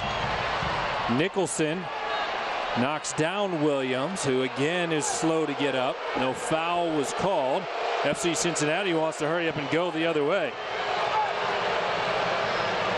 Charleston wants play stopped as Romario Williams still has not gotten up. Chips over his own feet, I think, really. He's trying to get up. FC Cincinnati has no intention right now of stopping play. Hackshaw breaks it up, and now FC Cincinnati will let it roll out in front of the Charleston bench. Just as Romario Williams gets back up to his feet, it looked like maybe he hurt his right wrist on the play.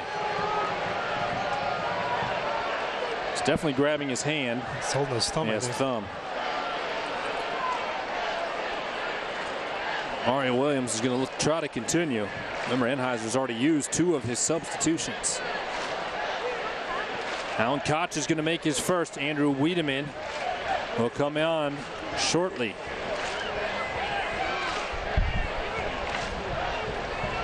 Delbridge in the middle.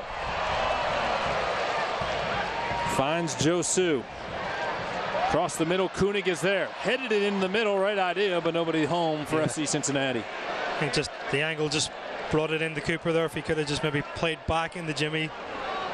He's run on to support it. Wiedemann will replace Danny Koenig. So some fresh legs up top for Alan Koch coming. Marini plays it into the face of Corbin Bone. Just looking at the two forwards too for FC Cincinnati, Koenig and GB. They're starting to look a little tired, you know, not making the same runs that they did the first half and even on Wednesday. I'd imagine too, as Alan Koch is probably getting ready to look at his substitution rotation. A little bit different when it's 1-1 than 1-0. Yeah.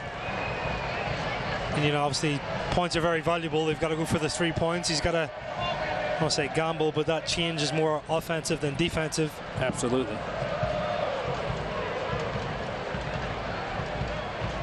For Danny Koenig, this is his third match in 8 days. He started last Saturday as GB came off the bench when FC Cincinnati was in a 4-3-3. Then he started on Wednesday and started again tonight. So I think just in how they play, they both play, they cover a ton of ground. You know, making those channel runs, checking back in, through runs behind the next target. Definitely takes its toll.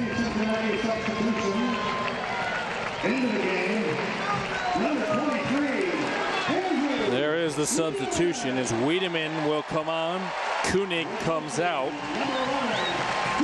To a big round of applause. Danny Koenig nearly made it 2-0 in the first 10 minutes as he just missed the far post.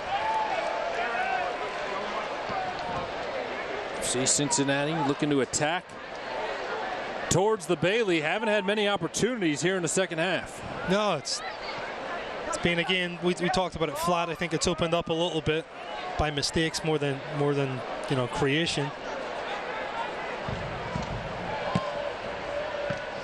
But you know, that's what happens after 3 games. Jimmy McLaughlin going to try to create with Hackshaw on him. He launched a right-footed shot into the Bailey. Yeah, just got to improve the quality, you know. Again, intense, grit. He's driving at the defense. He's just got to do better from there, though.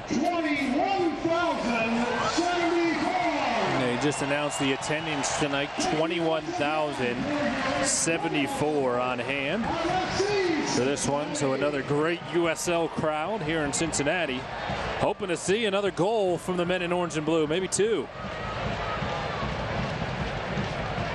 2 substitutions remaining for Alan Koch, just 1 for the Battery.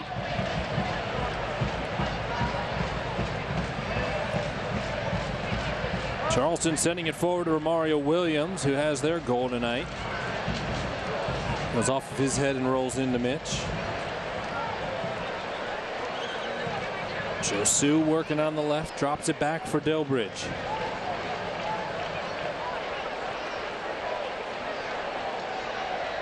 Austin Berry into the middle onto the fresh legs of Wiedemann. But Andrew Wiedemann did well Wednesday night against Crew SC. But a very good performance. McLaughlin on a give and go, gives it back to GB. GB with a right foot, and Forrest Lasso comes sliding in at the last minute. Just doesn't talk about creating opportunities. They did there. No, definitely good interplay. Jimmy feeds in GB. I think GB just takes a half second too long to let Lasso get across and block that shot for a corner.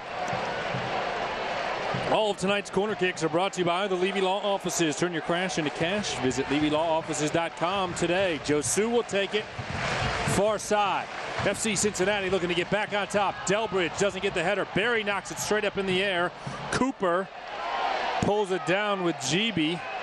Trying to block him out right there along the post. Couldn't get to it. Cooper pulled it down, and Charleston will push the other way. Good opportunity comes up empty for the men in orange and blue. Still 1-1 now in the 71st minute. Beautiful evening for soccer. Bit warm, but clear.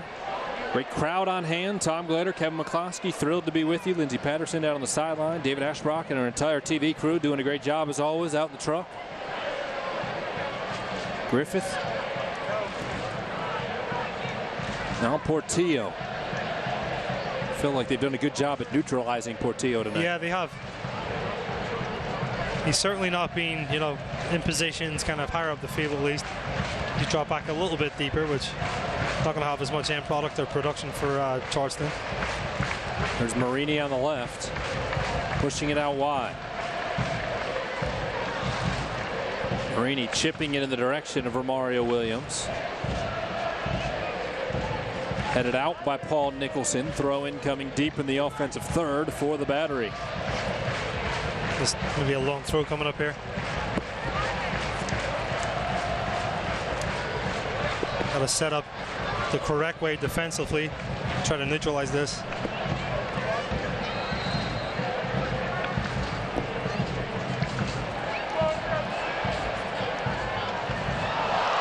Forrest Lasso with a late goal, and the late goal woes against Charleston continue for FC Cincinnati. On the set piece, the corner kick from the far side, Lasso gets his head on it and looks to silence the crowd here in Cincinnati. His second strike this year against the club. Comes in from a long throw, able to find her target, the front post. This kind of happened. Kind of should be fronting and, you know, obviously with a screen to deny that flick on. I'm sure Allen's going to be disappointed with that. Hackshaw with the assist, Lasso with the goal. And in a matter of 9 minutes, it has gone from a 1-0 advantage for FC Cincinnati to a 2-1 lead for the Charleston Battery.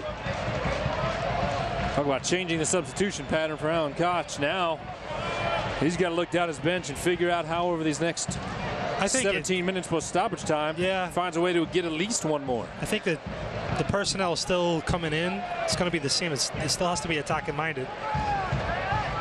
Delbridge forward for Wiedemann. Back to McLaughlin, knocked away. Lasso had the first goal against FC Cincinnati when these two teams played on March 25th. Kenny Walker at the top of the 18 tried to win it. There was some contact, no call. Cleared away by Charleston. Nicholson knocks it down. Battery get it back. I misspoke. I just wanted to correct myself before. I was told there was 2 substitutions for Charleston. There was not. They only made one substitution. They actually scratched a substitution after the goal by Ricky Williams to tie it at 1 apiece. And Ricky Williams by Romario Williams. Ricky Garbanzo is the player that I misidentified as coming off for Cordovez. So 2 substitutions still available for Charleston. Ball into the middle onto the foot of Dante Marini. Marini pushing it along the end line. Looked Williams to be offside. chased it down. Flag didn't come up. Yeah. Kadeem Dakers appears to have his jersey top on, so he may be the next sub. That certainly would be an offensive sub for Alan Koch. Quentin Griffith onto the foot of Portillo. Into the 18. Out wide, Griffith sends it across the middle. Delbridge is there. Josu couldn't clear it. Griffith keeps it alive. Portillo. Now to Griffith across the middle. On to Justin Hoyt, who will knock it down to Mitch Hildebrandt. Hildebrandt's going to send it out quickly, seeing if he can find GB. He cannot. Good clearance again by Lasso. How important is he being in probably the last 10 minutes for Charleston, right? Yeah. Big time tackle against GB. Comes down and scores a goal.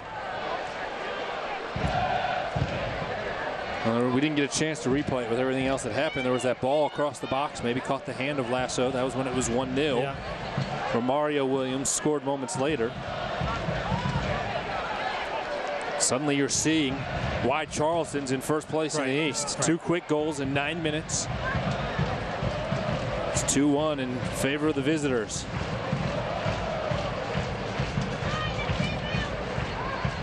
Down the left side, Barry. Knock it to Hoyt.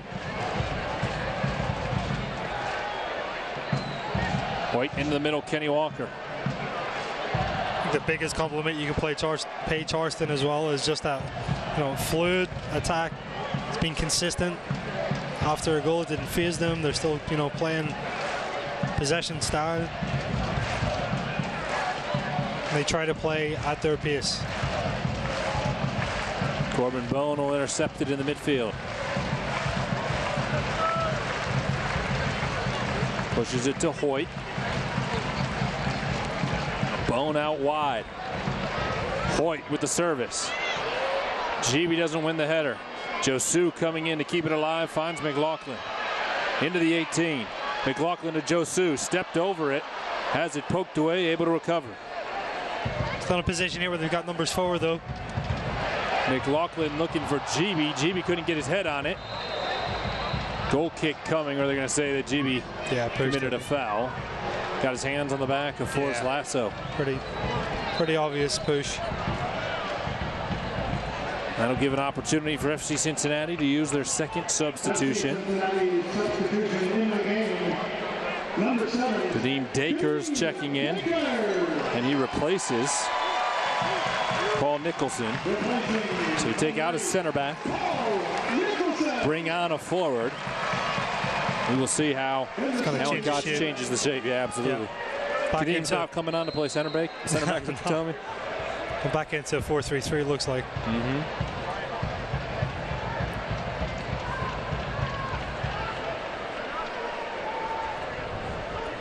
At the moment, Dakers is playing on the left side with McLaughlin over toward the right. Keep Wiedemann on the right, and it depends on how you put it together. We'll have to see a little bit of game flow as to how FC Cincinnati is going to look to attack here, trailing by a goal. Jimmy's going to go onto the right-hand side. Dakers going to go onto the left.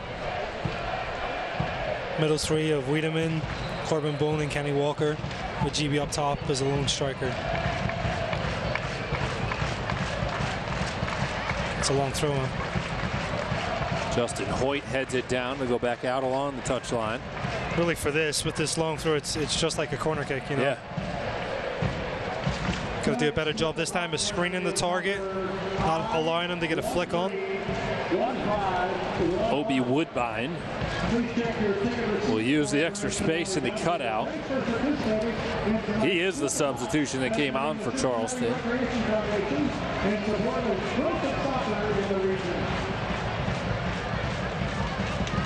Here's Woodbine. Into the 18. Lasso can't get his head on it. Shot from Marini. Gibi goes down. It is cleared away by Andrew Wiedemann. Charleston picks it right back up with the foot of Mueller.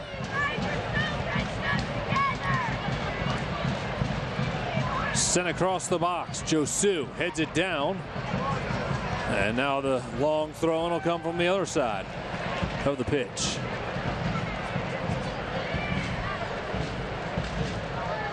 If Woodbine comes over to take it, doesn't look like he will. Instead, it'll be Griffith. Just doesn't. Quentin Griffith looking to give Charleston another opportunity. Headed into the middle, cleared away by FC Cincinnati, and then Wiedemann turns it forward. Gibi will go out wide. Jimmy McLaughlin. Forward for Wiedemann. Lasso in the way. Forrest Lasso. He's been all over tonight. Right now, his goal. He's played very well. Is the difference at 2-1. Charleston on top. Delbridge pushing forward. Onto the left. Dakers leaves it for Josu. Crosses it. Wiedemann finds it, trying to keep it alive. Wiedemann with a shot. Goal! Andrew Wiedemann has tied it in the 81st minute.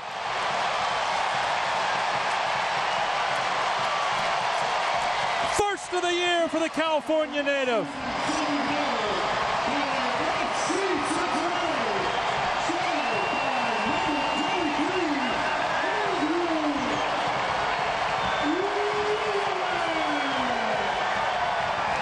Everything about this goal is class. This ball comes in, good first setup touch, little flick head. And what about that for technique?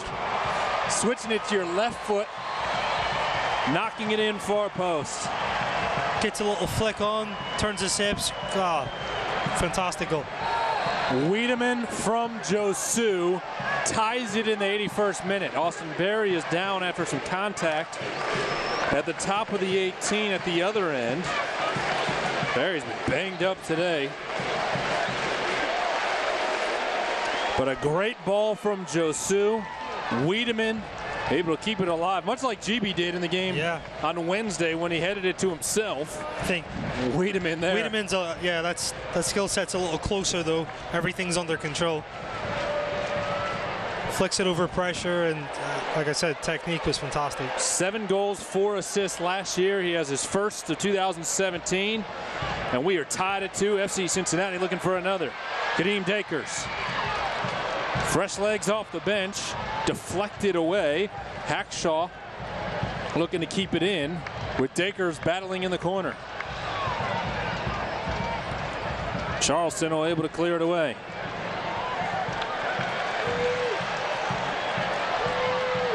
There's Wiedemann, fresh off the goal. Bone out wide. Better. Hoyt's going to have some space. Much better. Hoyt with the service. Dakers far post. Put it straight into the air, was called for a foul. Wouldn't have counted if he found the net. A little bit of a shove in the back from Kadeem Dakers. Now Charleston will use their second substitution, and it will be Cordovez coming on for Garbanzo. So I was just clairvoyant predicting it 15 minutes ago. You're going to read my palm here in a minute, right? No. I have to draw the line somewhere, Kev. I'm trying to know what's in my future. Third match in 8 days. I'm just living in the day, brother. A bit of a tug on the jersey there as Harrison Delbridge was trying to win the ball. Foul was called. Kenny Walker plays it into the middle. 83rd minute, Nippert Stadium. We are tied at 2. FC Cincinnati trying to control the possession here late in the half.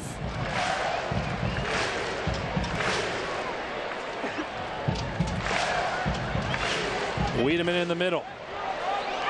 Off to Kenny Walker. Chip forward for Dakers. Didn't quite get there. Then Charleston got lazy and Dakers won it back. McLaughlin looking far post for GB. GB got his head on it. It deflected off of Lasso. Just seeing the difference now of that energy, right? Dakers putting pressure on it. Momentum shifted since the equalizing goal, which is good. Corner kick coming. Alan Koch wanted to see extreme concentration on the set pieces today. Here's an opportunity for FC Cincinnati late to jump back on top. Honestly, I think Alan makes another sub if he can. The orange and blue led for 59 minutes. One more player on that kind of brings that energy to another level, maybe Painter. Here's the corner kick from Kenny Walker. Dakers was looking for it to the top of the 18, didn't get to it. Corbin Bone knocked it down with a header, then chases it far side. Bone, nifty footwork to keep it alive along the touchline. The left up. Barry over to Josu. Walker's going to have some space near sideline. Similar position here. He's just wanting to try to create a 2v1 if he can. He's draw defender. Walker into the middle. GB was there. Dakers takes a shot, deflected away. If Cooper get a hand on that, I'm impressed. A flurry of action, and now Charleston racing the other way. Trying to do something in transition, 85th minute. Barry heads it down. Good. Hildebrand will catch it. Game starting to come alive. Yeah, that happened in a hurry. McLaughlin across the middle. Heavy legs right now for Charleston. McLaughlin tried to give it in the middle to Dakers. It was short. Still not done yet. Still got numbers forward in the attack. 5 minutes of regulation plus some stoppage time coming. We've had 3 goals in the second half plus a yellow card, so I'd imagine see a few more minutes tacked on once we get through the full 90. Bone up to Dakers, comes off his foot. GB didn't get there. It's a hard ball to deal with. It's coming in that pace.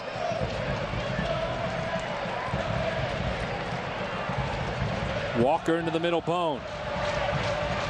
On to Dakers.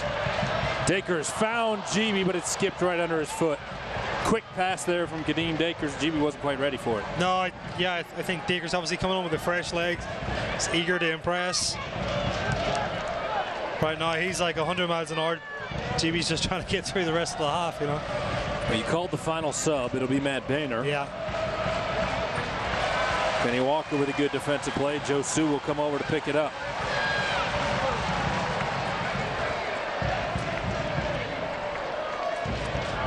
I think that it would be either Justin Hoyt or Joe Sue that Boehner would come on for. That's at least where it would be naturally, but Joe Sue can be moved around in a couple of different places.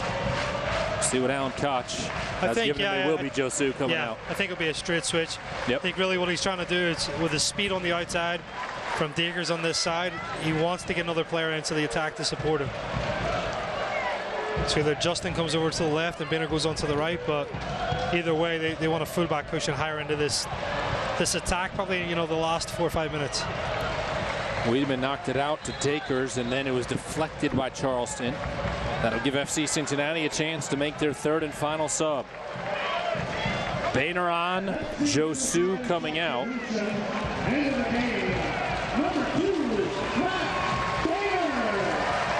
Charleston will make one more substitution as well. Michael Chang, who has been with the club since 2013, has made his way out to midfield. He was the third of the 3 players on the Charleston roster who all defected from Cuba in October of 2012. Good season last year. Chang on. Dante Marini out, so some fresh legs for Anheuser as well. Boehner will take the throw in. Appears as he'll come in on the left side. Deflected by Charleston. Corner kick coming for FC Cincinnati. Big opportunity here. Yeah, big chance as well to send Austin Berry and Harrison Dillbridge forward. We talked earlier about that height advantage. How crucial that might be in this chance. Seen on the set pieces, Cooper's missed a few balls today where he's gotten lucky and it hasn't hurt him. The first goal he missed the ball and it did hurt him. Here's Kenny Walker into the box, headed straight into the air. Dakers brings it back, then gets it back from Walker. Dakers along the end line, trying to center it. Mueller will knock it down. Clever little touch by Kenny Walker there, just to free Dakers in the space for the corner kick. Bailey making a lot of noise. FC Cincinnati attacking right in front of the faithful. Can score a goal here. This would be a great end to a week, right? Absolutely. Walker across the 18. Delbridge with the header, and it goes just wide. Rippled the net, and the way it did far side, you had to confirm it didn't sneak on the inside of that post. Put the contacts in there. Cooper will get the goal kick. 89th minute, and we have been told there will be 3 minutes, a minimum of 3 minutes of stoppage time. Cooper out into the midfield. Here's Michael Chang. Chang hasn't knocked off his foot by Kenny Walker, but recovers. Chang has 3 goals on the season, coming off the bench late in the half. Into the box, left side, Cordovez. His shot is deflected by Austin Berry. And now a corner kick coming at the other end.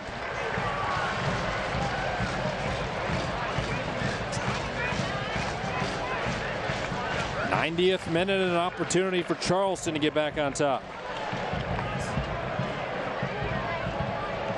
Battery in no hurry to get this corner kick off as Justin Portillo will head over to the far side. It'll start from the right of Mitch Hildebrand.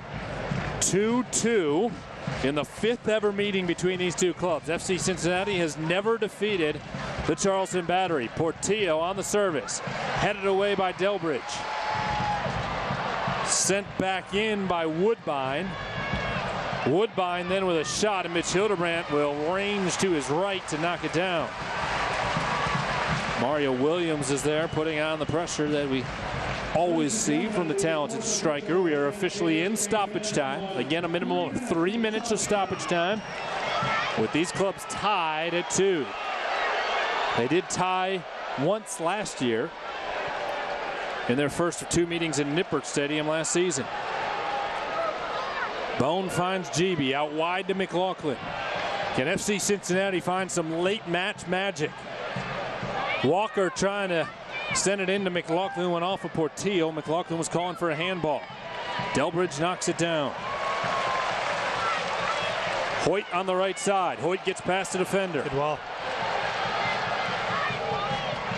He's got to get bodies in the box now. Over to Dakers and now Wiedemann. Surprised here that Matt Boehner's not getting into the attack. Charleston just now, as I say that, he's kind of released, but Charleston will leave him one player up top with Williams.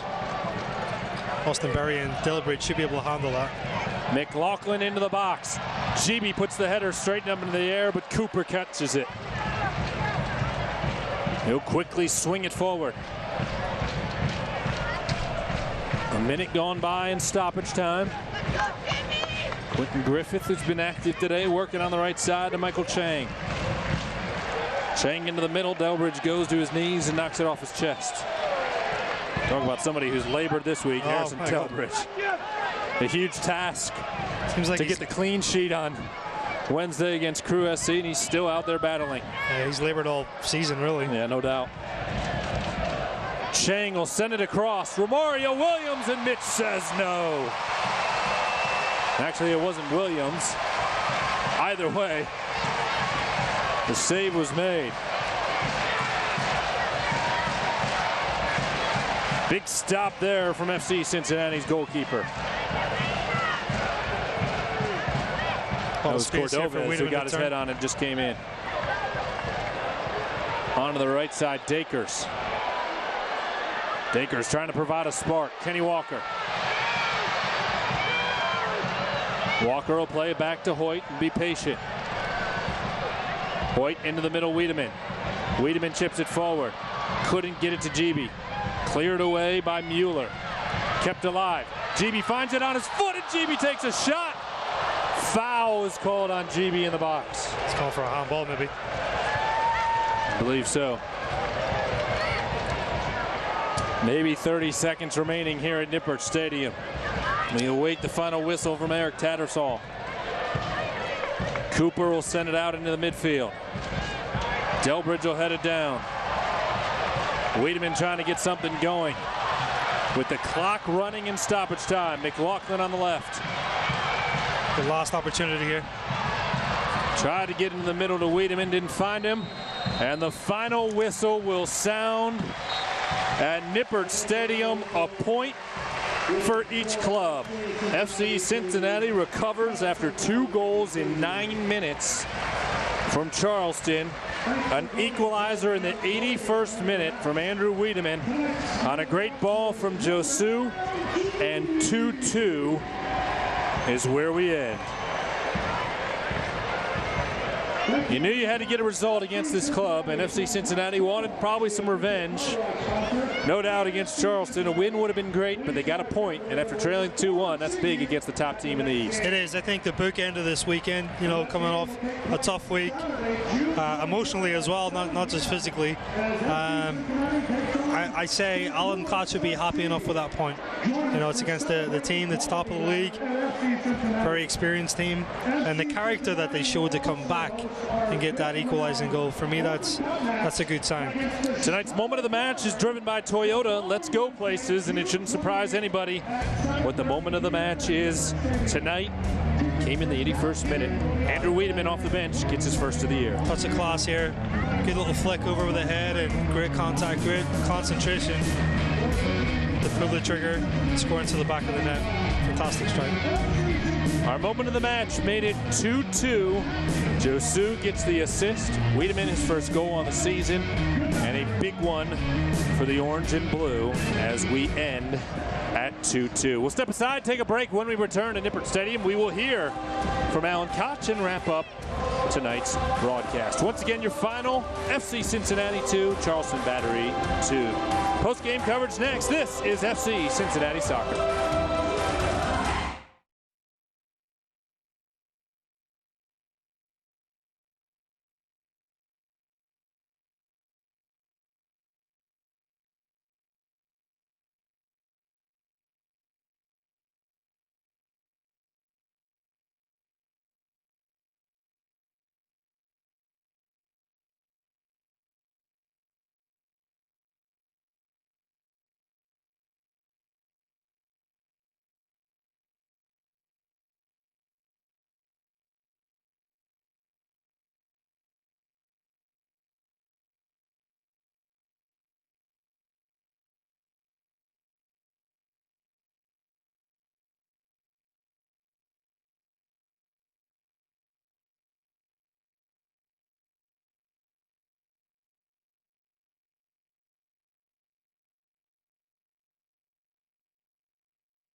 FC Cincinnati with a 2-2 draw. GB the early goal, Wiedemann the late goal. And we end at 2 apiece, a point aside. Save time every time.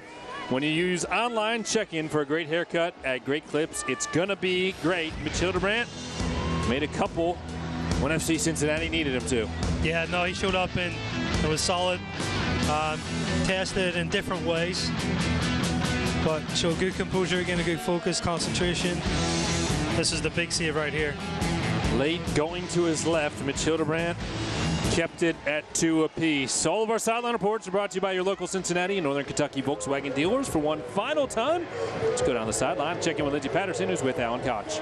Coach, I know you always want to walk away with 3 at home, but the way your guys recovered after Charleston's back-to-back goals in a 9-minute period, you walk away with a draw. Not too bad tonight. Yeah, we're obviously happy to get a point out of it at the end. Obviously, when you're leading a game and then you allow a team to score 2 goals and then all of a sudden you're fighting it, it's always a tough challenge. But considering what we've all gone through this week and the emotions and how drained we are, to be quite frank, I'm probably going to go sleep for the next 24 hours, and I'm pretty certain the guys need to go sleep for the next 24 hours. So to go do what we did on Wednesday and come play a few days later is not that easy.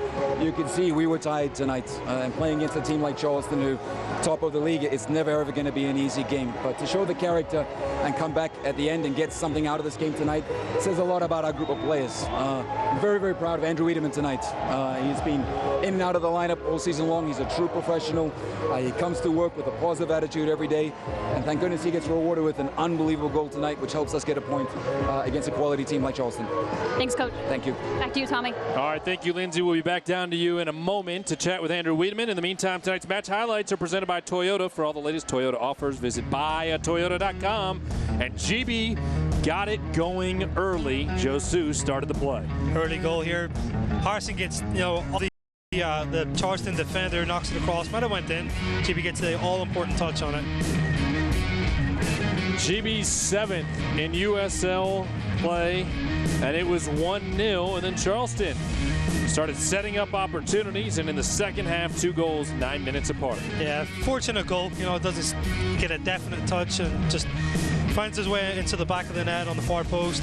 This is the second goal here, which is heartbreaking. I'm sure FC defenders are going to look back at that and try to improve on some things, but that puts them ahead. And then Josu puts in a great ball, good first touch, flick, and what a goal by Andrew Wiedemann. Fantastic finish. Wiedemann with the big goal late to make it 2 apiece, and Lindsey's work is not done. We go back down to the sideline one more time as she is with Andrew Wiedemann. Yeah, Tommy, that was a big goal. What was going through your head? I know Alan always tells you guys, take care of the ball. Salvage this bad first touch. My first touch popped up on me quite a bit, and then the defender didn't step for whatever reason, so I was able to go get another one and just turn and hit the ball hard and pray and hope, What has this week been like for you guys? I mean, 3 matches in a week. It's been tiresome, but I think we've definitely shown that we have some quality depth on the team. We used a lot of bodies over that 3-game stretch and got some results. Congratulations on that goal. Thank you very much. Appreciate it, Lindsey. All right, thank you, Andrew. Great job, Lindsey, tonight, as always. Tonight's Man of the Match is presented by You Pull and Pay. Find the parts you need fast and save at You Pull and Pay. You called it a class goal, and for that, Andrew Wiedemann, the Man of the Match. Yeah, I thought just, the timing and how he kind of came on and changed the game even with his energy, and then to have this goal to be the difference, for me, that was the difference in the game for FC Cincinnati. Showed great character. Alan talked about it. He's a true professional. We see him around training, Tommy, all the time, and always a positive guy, so I think he was the difference in the game tonight. Impact off the bench for number 23. 3 matches in 8 days in the books here at Nippert Stadium. It's been fun to do it with you, Kevin. You go get some rest. You won't be here next Saturday. We'll miss you next Saturday as you're off, but I will see you back here at Nippert Stadium on June 28th for the next round of the U.S. Open Cup when FC Cincinnati meets the Chicago Fire. Once again, our final score from Nippert Stadium, FC Cincinnati 2 and the Charleston Battery 2. Our next broadcast of USL Soccer comes your way this Saturday when FC Cincinnati hosts St. Louis FC. The action begins at 7 p.m. on WSTR and ESPN 1530. For sideline reporter Lindsey Patterson, my broadcast partner Kevin McCloskey, our producer David Ashbrook, and production manager Mike Bacon, I'm Tom Galetter saying so long and good night from Nippert Stadium.